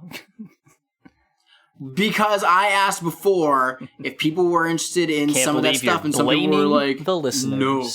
I'm blaming the listeners. We have tweets to verify it. So, there you go. Yeah, roll it out. This track isn't bad. Again, hook. It is a good hook. This is one that's produced by both ROC and Fritz, so it's nice that we have ROC again. This is an era where we have ROC coming to do more stuff with Psychopathic, which is super cool. I think that it's by the next year, 05, where he really does more, especially with Twisted, I think. We'll see whenever we get to their record that comes out in 05, but I can't quite remember if he does any work on the next album that we'll be talking about after this one. I haven't paid attention to the liner notes on that one in ages, so that'll be an interesting look to see who does production on that one. But this is a decent track. It's got a fun beat. Yeah. It's feels good. Like what a lot of the songs do on this one, the verses are fairly short and sweet. Mm-hmm. He doesn't just go off and, for no reason. He says what he needs to and that's it. Yeah, it's another really good Blaze storytelling track. And you know how much we love those. Shut the fuck up. Up next, track number 12, Mr. Dead Folks. No questions for you to ask, no gas for you to blast, no money, weed, no cash, it's time to get in that ass. Mr. Dead Folks, Colton Grundy, you dead homie, don't be acting like you don't see me, believe me, man, you don't know. No questions for you to ask, no gas for you to blast, no money, weed, no cash, it's time to get in that ass. Mr. Dead Folks, Colton Grundy, you dead homie, don't be acting like you don't see me, believe me, man, you don't know. I was the first to put it down. Reppin' with Twisted and the clowns, kicking the gangster sound, strictly keep it underground. Lotus in the family, you know how we do. Coming for ours and won't hesitate to ride on you. Record sales don't make you bulletproof, big time, and we both know you don't be doing that shit that's in your rhymes. You ain't a G like me, you ain't the thug I be. You watered down like the punks I see on MTV. Where your motherfucking trees always asking for smoke. Ain't it a bitch, everybody a G when we're in loads, that's a figure of speech. And I be sick of the heat. Whoever think he the shit trying to claim my territory, I'm a motherfucking G with heaters loaded and cocked. Use a small time peon, bragging the running blocks. Bitch, break yourself for everything and there's some. Hold my mic to my dick so you can hear me when I come. No questions for you to ask, no gas for you to blast, no money, weed, no cash, it's time to get in that ass. I forgot about that line. It's classic. Yes. Mike, Yes. we've made it to the track This is the point. where I just cannot handle it anymore. Okay. I'm gonna flip back to my notes on Shotgun, because that was the first track where it came up on. Okay. So I don't know much about Blaze's history, Okay. because there isn't much out there. Like, Wikipedia does not have stuff about, like, anything about his life in general. Like, it notes at 17 that he was rapping and stuff. So, and that's about it. Like, he was doing rapping and stuff in high school, and at some point he hooked up with Madrox and them and did all that stuff. Whatever. Right. And in there, he's dropping, you know, them fake gangsta lines and stuff like that, which we hear a lot around. We hear it again on Further From Truth. He refers to people, quote unquote, imitating a G. And then this track is where it is just egregious. Talking about people not doing the shit that they say in their songs. Blaze. And I hear this stuff, and, you know, whenever they do it within Raidas, it's like, it's tongue-in-cheek, whatever. They're kind of winking at the fact that that's what they're doing. When you take it out of Raidas and put it in their regular stuff, though, I have to pause because I'm like, I mean, I don't know, but I don't think so. Like... I understand your anger. And it's just driving me fucking insane. Because it's one thing to be like, for somebody to be like, yeah, you're full of shit and stuff, to somebody when they are not themselves doing that. And, like, you can't call someone else full of shit for the thing that you're doing. Like, you're right, but you yourself are doing the thing. And... I don't know, man. I understand what you're saying, and while this isn't me trying to defend it, the explanation that I could piece with it is this is one Chris rapping as the character of Blaze, ya dead homie, / Colton Grundy. And so he is just continuing on that story. I don't know what Blaze actually did whenever he was younger, or even whenever he was early on rapping, if he did any of that stuff. I'd probably assume not, but I don't know that. That's the only explanation that I could come up with, is that, okay, it's Blaze is the gangster. Right. Blaze the character is. But that's still doing the same thing. Yeah, no, I get it. I get it. Like, here's the thing. Let me, like, I can't think of, like, any notable fake gangsta rapper people from the time that he would be talking about, but, like, that person also, well, their rap persona, it's just a character who's a gangster. Like, that's the same shit. You can't just do that. Like, you can't, that's not a defense. Like, that's nothing. He's calling out Vanilla Ice. Straight up. No, I like I said, I'm not defending it. It's you're probably 100% right. Like, but this was just the point where I was just like, this has gone too far. This is, as far as like the track itself, this is another kind of flexing track similar to what we had on At the Gate, but it's better. We do get Jay on the hook, and he has his own verse at the end. It's an okay verse. It's not one of Jay's better ones from the time. He has a line where a kid's like, have you ever killed somebody? He's like, yeah, I did, and it was bloody, and it was corny and stupid, and the whole song is pretty corny, and poser accusations are corny when you're also a pretender. But I like the way that Jay says it. Jay's voice in this time period is just good for me. Like, I like how he actually raps, because he has that, like, deeper voice that he clearly got by smoking so much weed over the last couple years that it messed up his vocal cords at this point in time. And I like the way he raps. So that's like the best part of his verse for me. But other than that, I mean, it's not stellar or anything. He's had better ones, prior. So that's Mr. Dead Folks for me. Yeah. You went off on it, rightfully so. I won't argue with your judgment on My it. opinion matters to me. Come again? Too many bitches. Too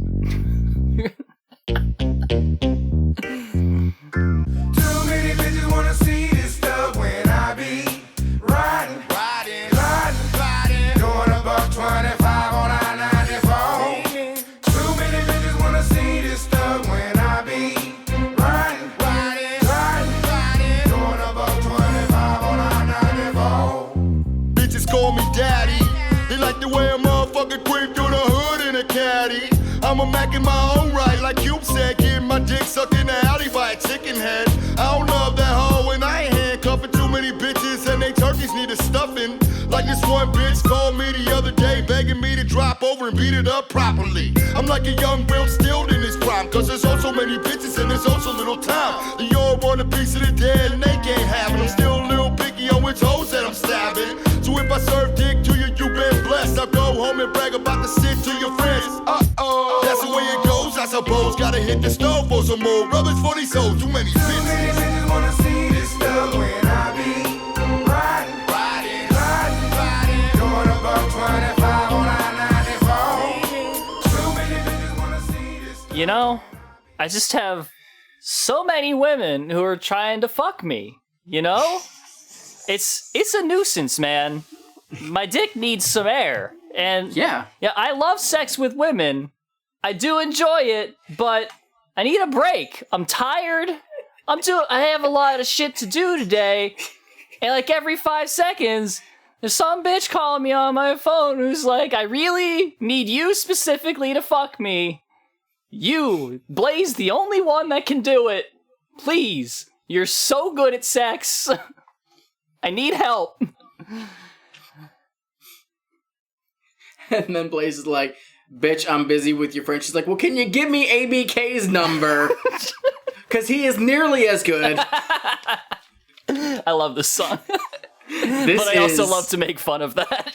No, it's fine. Hilarious. This track, I heard this song a lot whenever I was in college because the girl I was dating at the time, she loved this song. It's a great track. This is one of her favorite Blaze songs.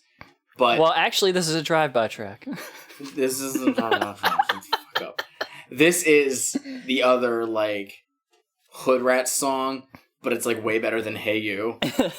This song is good by everybody on it. Like Blaze and ABK are so good. The chorus is fucking hot. It's really well done. We have full Blaze verse, full ABK verse, then half verses from each of them.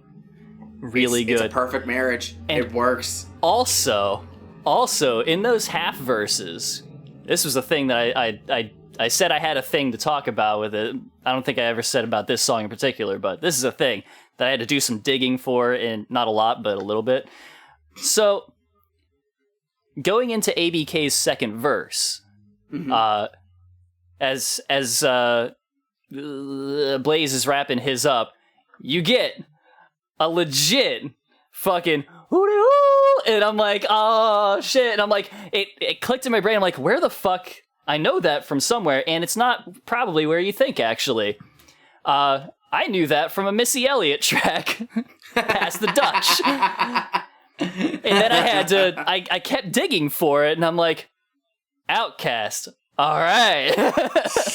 Which, as far as I know, I did a decent amount of digging. It seems Outcast may have just been, at least in the popular culture, where that came from. Possibly. But in general, it's also just, hey, cops are coming. So I don't know why it's in here, but it does sound cool to drop into ABK's verse. Yeah. This track's fun.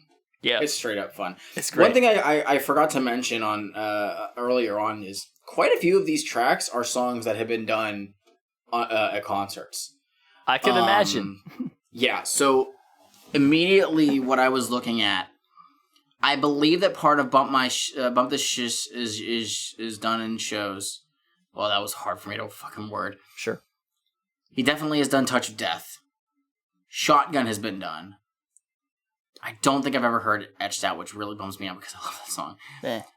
And then I don't think he did any other ones. Maybe part of Roll It Up, but Too Many Bitches is definitely one where he at least does like his first verse. I feel like you have to. To this day, like I said, I've said before, I'm kind of mad that I've never gotten to see Blaze and ABK together and do a drive-by show. Yeah. Because I would love to hear this song live. Yo. This would easily be a stand-up. But, like, you saw me on the video, like, of me doing, like, the, like, where I'm, like, driving. That's literally what he does whenever he's doing the fucking song.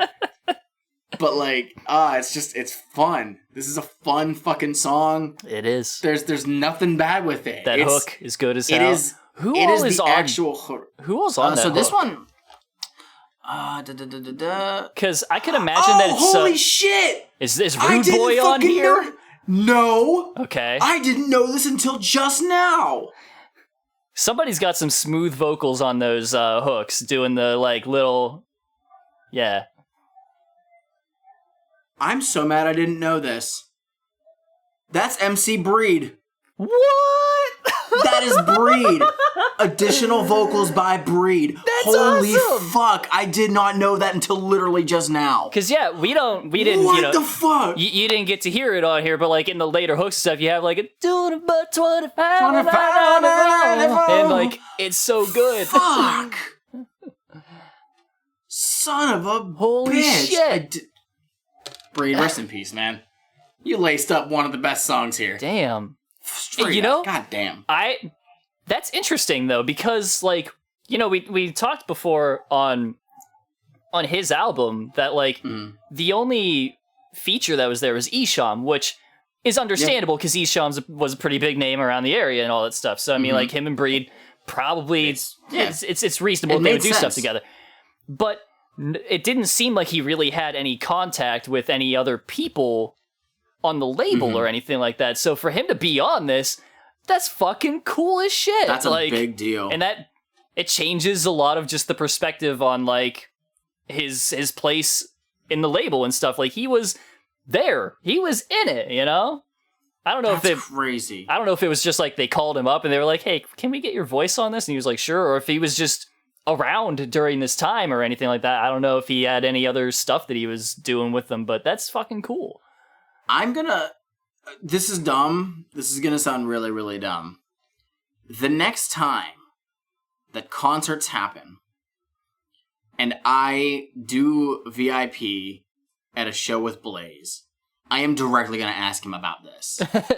I need to know. I'm very, very intrigued now because right on. This is not me feigning excitement or anything. I legitimately did not know until just now that Breed was on this. So I really want to know like how that came about. That's cool shit. I'm so fucking amped right now. Maybe I can just like hit him up on Instagram or something. Be like, yo, please, I need this for my podcast. Please tell me, you know, I'll get him on Cameo. I'll do that. I'll pay the $40 for Cameo so that we can find out. God. Wow. I am literally a lot happier than I anticipated being just by finding that out. Fuck. Okay. Sorry. No, I mean, I think look, I'm perfectly happy to talk about Too Many Bitches for a very long time. This is a great track. Son of a bitch. But, fuck. Yeah, if that's all we got. Yeah. Rest in peace, man. I think we're good. Track number 14, Timeline. Solomon was the father, the casket maker. In 1920-something, he was the undertaker who outlived everyone till the day he tried to die. You jumped in the freezing water and so starts the timeline. 1980-some one summer evening. From out that same water, he came a-creeping. With tattered clothes soaking wet from head to toe. Where he had been, he had not known, no clue. Solomon was lost and confused in different times. He knew it didn't belong, could see it in the rise. So he fled in the alleyways like the homeless. Cause at this point in time, his life was hopeless. Killing himself, didn't work a bit. He only woke up 60 years in the future, revived the shit. Alive within, still waiting to become the transformation in the blaze of sun. I keep changing feelings, raging, what is I metamorphosize? Well, time keeps ticking in the timeline, ticking in the time keeps ticking in the timeline, ticking in the... He is the father and I am the son.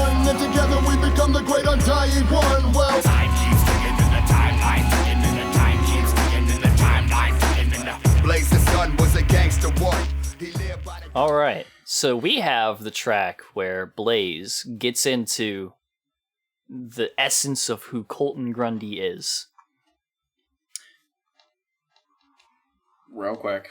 Okay. First off, produced by Lavelle. Oh, nice. Why couldn't this have been much earlier in the album? Because. Okay. Continue, please. So, what we have here is three separate characters that we're talking about here. We got our boy Solomon. We have our boy Blaze. And then we have our boy Colton Grundy. Mm-hmm. And they are all the same person. Yes. They are one entity that exists forever throughout time. Mm-hmm. So, what I understand this to be, then, is that Colton Grundy is... I mean, he talks earlier in the album about being, you know, way back in the past and stuff like that, but here he's talking about this Solomon guy being the past dude and all that stuff. Solomon Grundy. Sure. That's what it is. Is it? Is what he's going for? So, okay, yeah. Yeah, I don't comic. I mean, it's not just comics. What is that? Based on the nursery rhyme.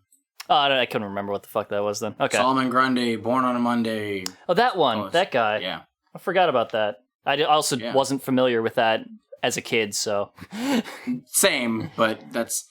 I only looked it up because of the Solomon Grundy character in, like, the Batman game, so that's what I was like, okay, what's this character about? And so, I saw that, I was like, oh. Blaze died in, like, the 80s. Yes. And then he's back. Yes. And Colton Grundy comes after Blaze. Yes. So, is Colton Grundy, like, far into the future? Or is he just, like, now-ish? It seems like it's now. So... Okay. What's weird Solomon took a while to wake up after he got killed, so, I mean, like... I don't know. If Blaze got in the 80s, then, I mean, like, it took 60 years for Solomon to wake up from a suicide. Is Blaze in, like, the 2040s? And then Colton is, like, years later? No, like, so, the way it sounds like, Solomon died, or went and killed himself. Yeah. Or attempted to kill himself. Yeah. Came back in the 80s. So he refers to Blaze as the son of Solomon. Sure. But he's just he is Solomon. So it's a metamorphosis into Blaze. Like Kafka, yeah. But Blaze is the son of Solomon. So Blaze then dies, even though he's already dead. No, he dies in the 80s after being alive, and then he's risen. He's pulled up out of his grave. Oh, by Dark Lotus. Okay. So he's Blaze, and then he just happens to just one day change, and now he's Colton Grundy. I guess. That's basically what it is. But the point is, they're all the same person. Yeah, it's all the same. What it sounds like is Solomon was a good guy, though. What? He doesn't say anything negative about Solomon. I guess. Like, he basically says that Solomon is like not a bad person. Oh. But Blaze is the complete opposite because he has no remorse and wants to kill. But Colton is a melding of the two. The synthesis, yeah. Not necessarily keeping any of the traits of Solomon being a good man, just in the sense of he's more supernatural now and doesn't just rely on the use of the shotgun to kill people. Well, he has the shotgun in one hand to murder and the sickle in the other to harvest corn. Yes. As any type of casket maker would do. Yeah. Okay, that makes sense. We figured it out. Nailed it. Yeah. I don't like this song. I hate the mental gymnastics that I had to do. This is the one that I had to have Genius up because I was like, I don't understand what's going on. Like, it was weird. I decided to think about it exactly as much as Blaze did. So I wasn't too pressed about it. So as much as Jamie did. Damn. I'm not wrong. Written by Madrox and Blaze. Well, I wouldn't be surprised if Jamie actually has a full history written out, like comprehensive, because he's a nerd like that. He probably has character sheets for each one, and they probably played a few campaigns with them. Give me Psychopathic D&D right now. But then... just let's do it. Yeah. Psychopathic Records D&D, official expansion, 5e. Official expansion. Let's have it. Jesus. I'm sure I could find a homebrew for you. Let's fucking go. I'm down. But, after this campaign that I'm doing, I'm all for it. Well, you're gonna have to run it then. It's gonna be up to you. Oh, you're gonna DM a campaign for all of us. I am not a DM. I can't do it. We'll get Dustin on it. I'm not creative enough. So, yeah, this is a song that I already had on here, and I'm like, why do I have this on here? It doesn't make sense. It doesn't do much for me. It was okay. Again, I do still like the hooks and stuff. They're pretty cool. It's not a bad one. Yeah. I kind of like his, because we have a nice contrast of him, like, kind of doing his, not whispery, but, like, his toned down voice, kind of just mellow. His inside voice. Rap singing the first half of it, but then his, like, outer voice kind of yelling he is the Father and I am the Son, together we become the great undying one. It's kind of cool. I do think what happened, and we mentioned this much earlier on, is that he may have been going to stick with this Colton Grundy persona from here on out, but he doesn't. I'm not sure if it's because they didn't have fleshed out plans for it, or people were just set on, no, you're Blaze. Right. Like, you're Blaze, you dead homie. That's all you are. We can't call you Colton. It doesn't work. So, I'm not sure. That's why it's kind of a bummer that they waited until this point of the album to actually explain the purpose of the Colton Grundy persona that doesn't get continued. Again, since you brought it up that there was going to be like his name switching over onto like Magic Records or something. Allegedly. Well, yeah. That makes sense, though. Had that happened, it probably would have worked fine. But we have to remember that they did... We know about, like, Magic Records potentially having been a thing. It was referenced at the end of the Green Book's booklet. Yeah. Where they had the banner and the design already done up and everything. Sure. But it was shortly after then, or even during the production of it, where Twisted were then granted dawns of Psychopathic. Yeah. So they had more control over what they did, which was great. It's a matter of then, how long were they working on Blaze's Colton Grundy album? Right. Would this have been put out on Magic Records, or was it always going to be a Psychopathic Records project? Because we heard back on Shiny Diamonds on The Shining. Yeah. Sorry, not The Shining. Fuck. Wizard of the Hood. Sorry. One of the extra CDs that I got from the big set was Violent J's The Shining album. My bad. That's his actual LP. I remember when Jack Nicholson was like, I'm waiting for that Colton Grundy shit to drop. Violent J released an album called The Shining. We'll talk about it in 2009. Back off. But yeah, Violent J mentions about Blaze Dead Homie, and he says, want to know when his Colton shit's dropping. So he knew about it. Mm-hmm. So who knows? Yeah, I don't know. Unless Violent J was like, no, Colton's not a thing, you're Blaze. Remember, you're here forever. Just imagining Shelley Duvall dancing around a Colton Grundy shit now, though. And Blaze is like, but I think that Colton Grundy would be a better persona, and Violent J's like, Blaze, your opinion matters to you. Well, nothing to do but to keep climbing. Look, the history lesson's over, motherfuckers. But you still need to learn one thing. Man, life is a ladder. Keep climbing that motherfucker. Even if there's like 52,000 rungs. Man, don't hesitate to do whatever it takes to get the motherfucking job done. There is one path made of gravel and cobblestone, filled with paying dues and laced with potholes. I never quit. Shit, I think I pulled off to the side with one foot in the game and the other on the grind. Now my mind's been compared to a dimly lit alley with too many rats in that bitch for you to tally. Now I'm moving on up. It's my timing, coming up short, not for long, I'm steady climbing. Climbing, rhyming with the undying, filthy, never shining, always grinding. I made it 3 feet and I got 3 feet to go. Cause I've been 6 feet under from a long time ago. Me and Colton Grundy, bloody money. Now I climb from the cemetery, dirt underneath. From dusk till dawn, when the sun be shining, you'll see my hand come from underground cause I'm climbing. I'm climbing, I'm rising, I'm straight to the top, making blood splatter. Don't matter, I ain't gonna stop, and I still got miles to go, and I keep on rising some more. I'm out here climbing, I'm wildin', this head to go chop. I'm gonna keep climbing, y'all. Straight to the top, I'm soaring. Just gonna keep flying, y'all.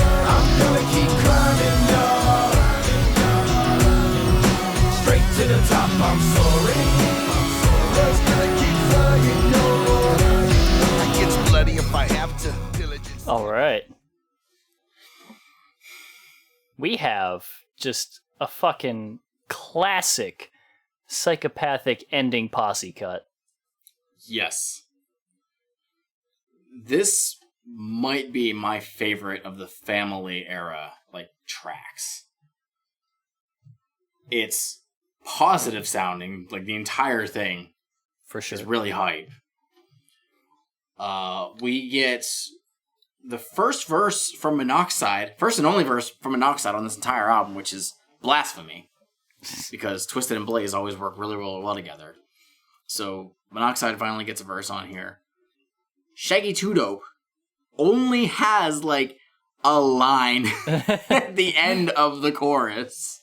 Because he doesn't do an official verse. Blaze gets 2 verses on this. Mm-hmm. This just is a good track.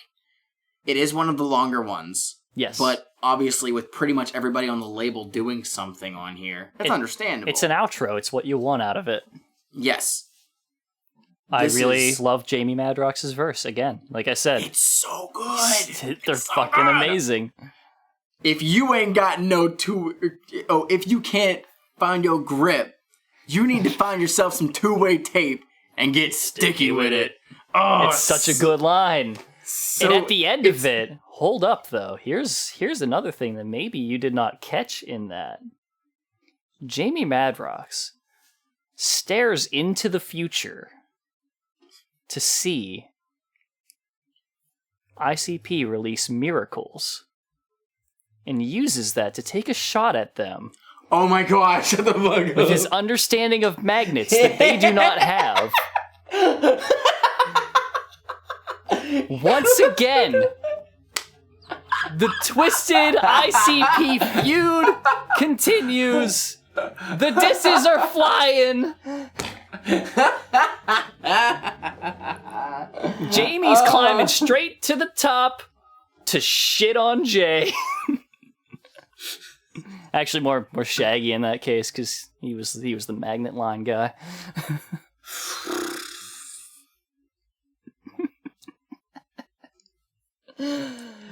So there is a hidden track That's a word for it. at the end of this. You want to go ahead and play that? Uh-huh. Comes after about 2 minutes of silence. That's really helpful for finding a timestamp. About 7:30. Yeah. It's already playing. It'll be there in 15 seconds. Okay. Well, sorry, I thought it shows up on your thing so you're able to easily find those ones. No, I had a setting that would skip silence, but it's not doing that right now for some reason. Damn, y'all still here? Man, get the fuck on.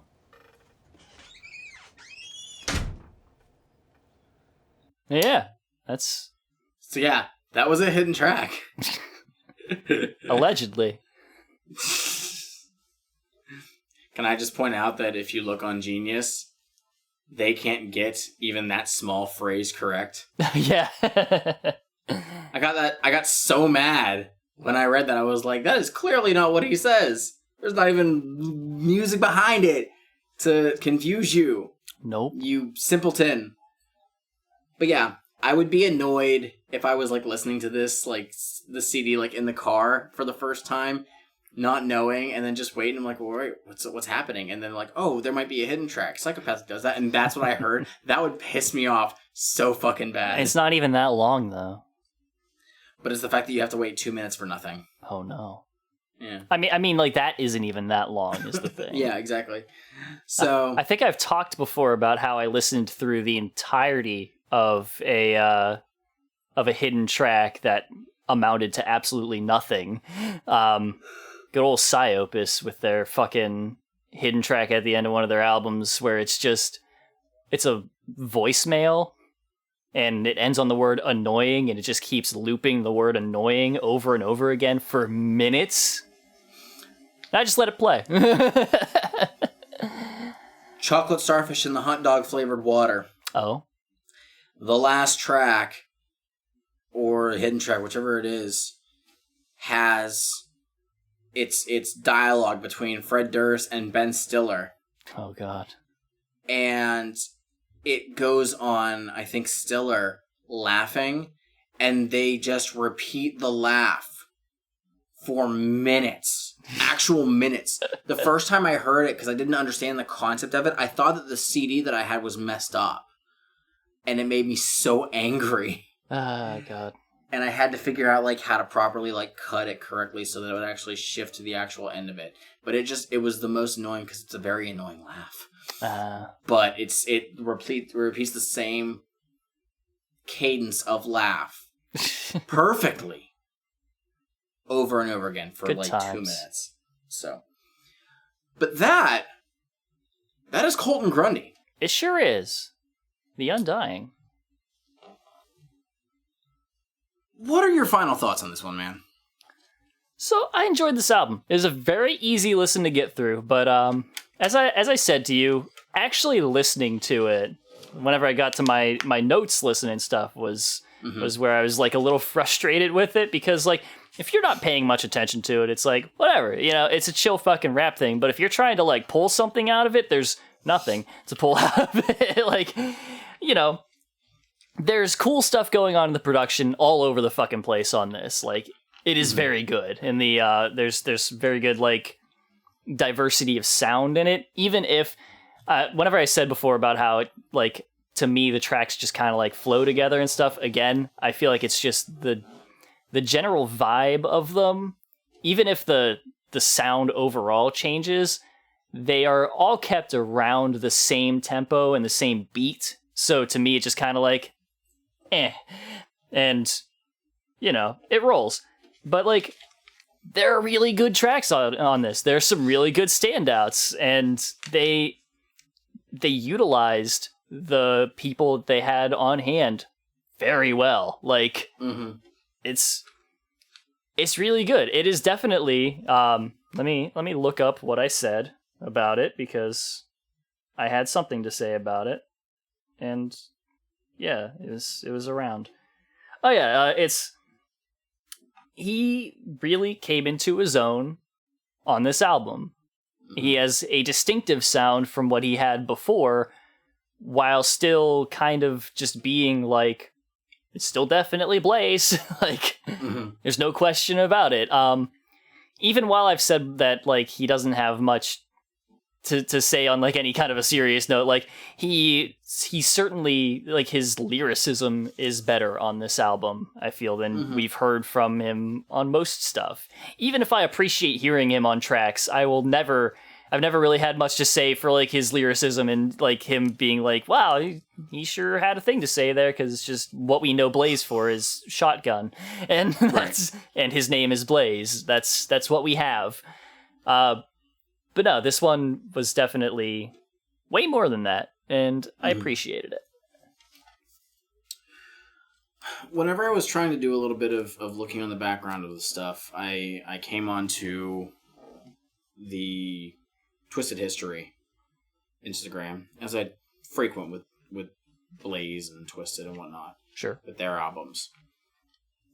And one of the things that he pointed out was that the production is more consistent on this record compared to his debut with One Less G, For sure. which I agree with. What he said, however, was that unfortunately the tracks, there aren't as many memorable ones on this record, which I'm kind of in the middle of.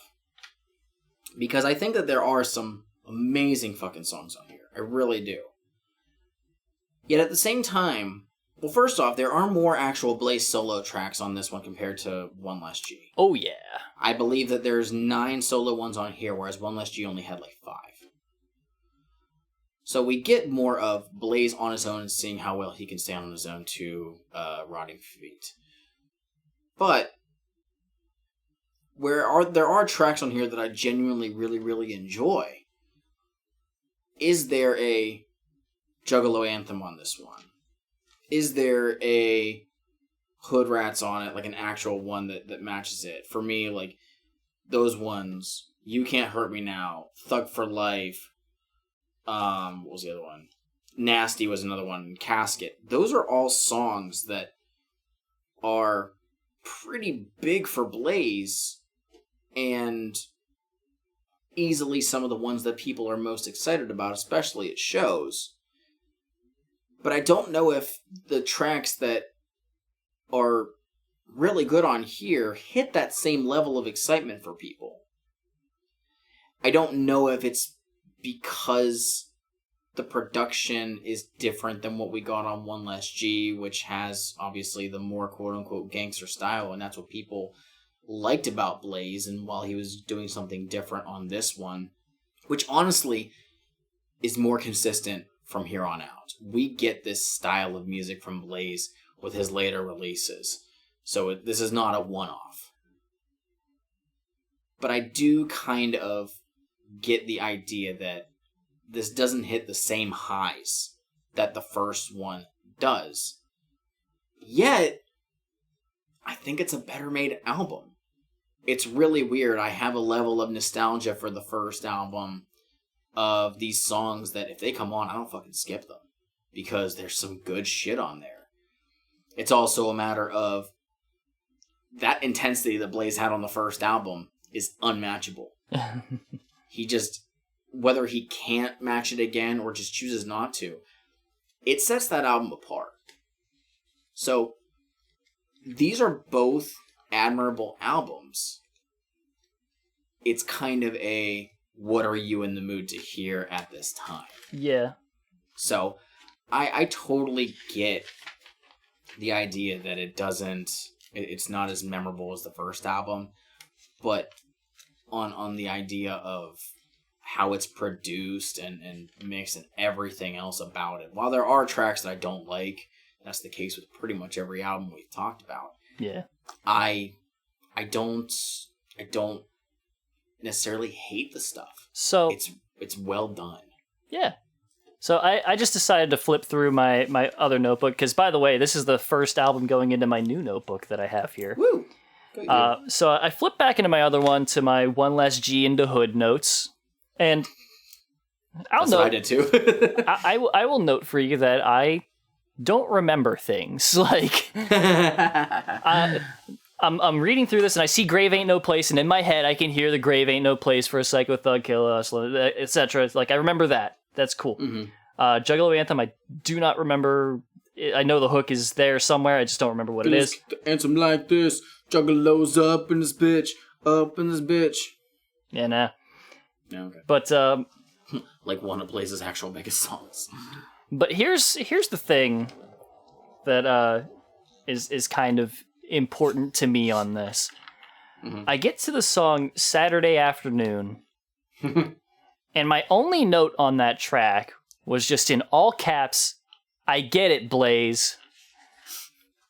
because and even let me flip back to You Can't Hurt Me Now. It says really good track, still just Blaze. And I even had like an overall note at the very end where I said, overall, this is his EP again, but longer. Yeah. I did not feel that in this album. Like, sure, I zone out if I'm listening to the whole thing, and some tracks just kind of glide over me, and I'm like, whatever. Right. But I never feel like, even if I've been saying this whole time that Blaze doesn't have a whole lot to say, and a lot of his stuff is about the same kind of stuff, I never feel like he is just repeating himself word for word. Like, I feel like he has a lot in the past. Like, he hangs on to the same themes a lot and stuff, but even in this, you find more diversity in the ways that he says things than I think I have ever heard from him. And it makes a big difference on this one. Like, sure, I don't remember every track on here, but in my head, I can go back and immediately hear Bump This Shit, and I know that. Shotgun, I can hear that fucking hook in my head. It's... And obviously Too Many Bitches, I can hear it easy. So, I mean, like, it's really memorable in certain areas, obviously. Like, there are very good standout tracks. It's just, I don't know. I think he has improved in a lot of ways. I think most of what was good on One Less G was that, like, there was a lot of cool stuff going on in production on that and stuff, and, you know, the rock influences in it and all that stuff, and it was also just fresh at the time. Like, I don't even remember what the hell came out around that. Like, what was in the One Less G era? In 2001. Who knows? Could be anything. I'm gonna find it. Cryptic Collection Volume 1. Is it around there?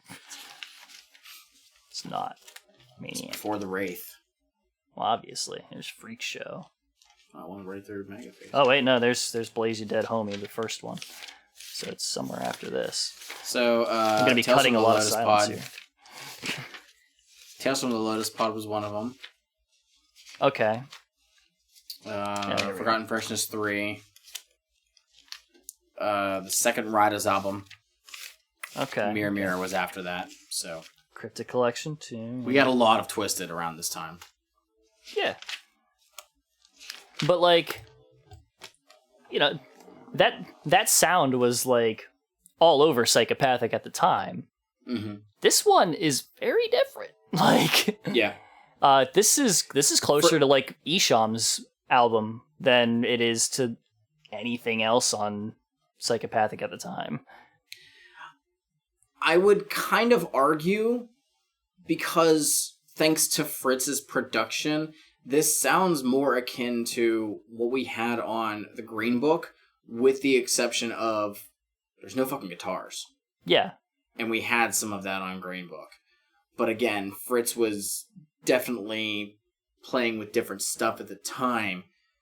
And while we do have some of the gangster style instrumental that we got from One Less G to still fit with Blaze, moving into some of the more what you would think is a horrorcore style beat and moody and whatnot, we have more of that now. Yeah. And again, it's a good blend, I think. So it's interesting. And again, this is a style musically that he continues on the next album. And then the one after that is a big fucking change. So can't wait to talk about that one. Oh boy. So, what are your 3 and 1? Too Many Bitches. Climbing. This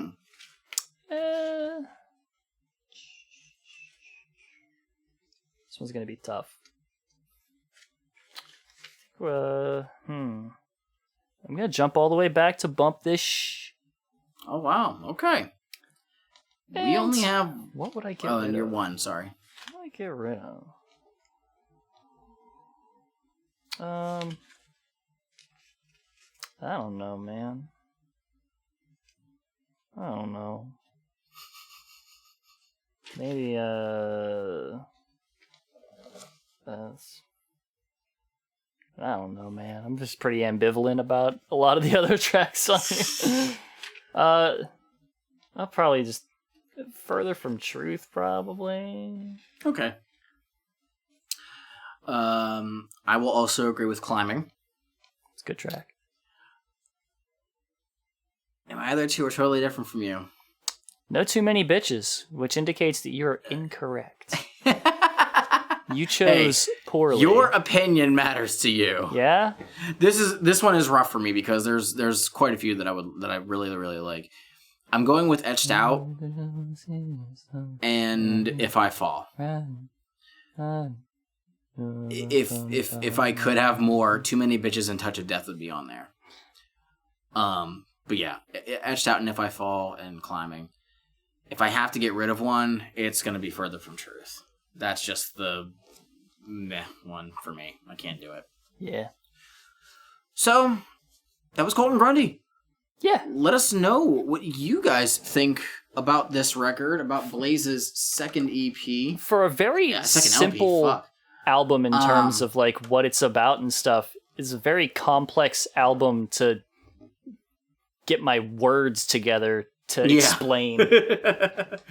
Yeah. So, go ahead and let us know your thoughts on the album. What are your thoughts about what we thought? What's your opinion, matters to you? Yeah. But you can let us know on our various social media platforms. We got Facebook. Juggalo Judgment. We got Twitter. @Juggalo Judgment. We got Instagram. @Juggalo Judgment. We got email. JuggaloJudgment@gmail.com. If you want to hit us up personally, we got Twitters. @Shmeev.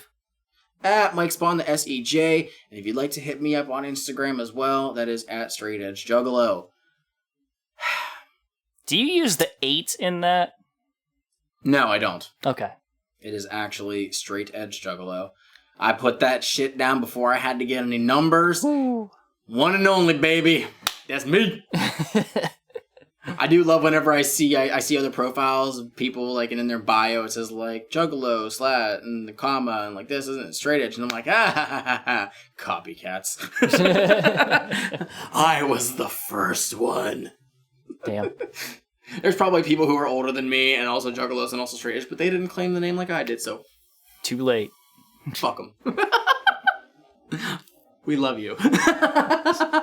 Thanks for listening. Yes. But yeah, that's it. We'll be back in 2 weeks with. I know what it is now. Yeah.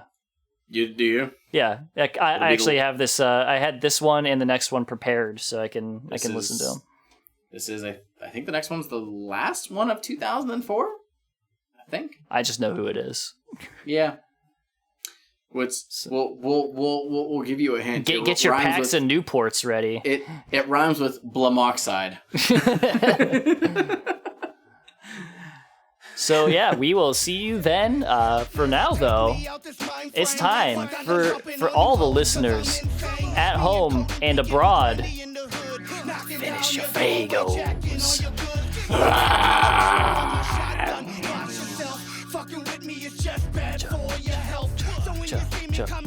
No, I'm not chugging. There's still like you suck. 2 actual liters left.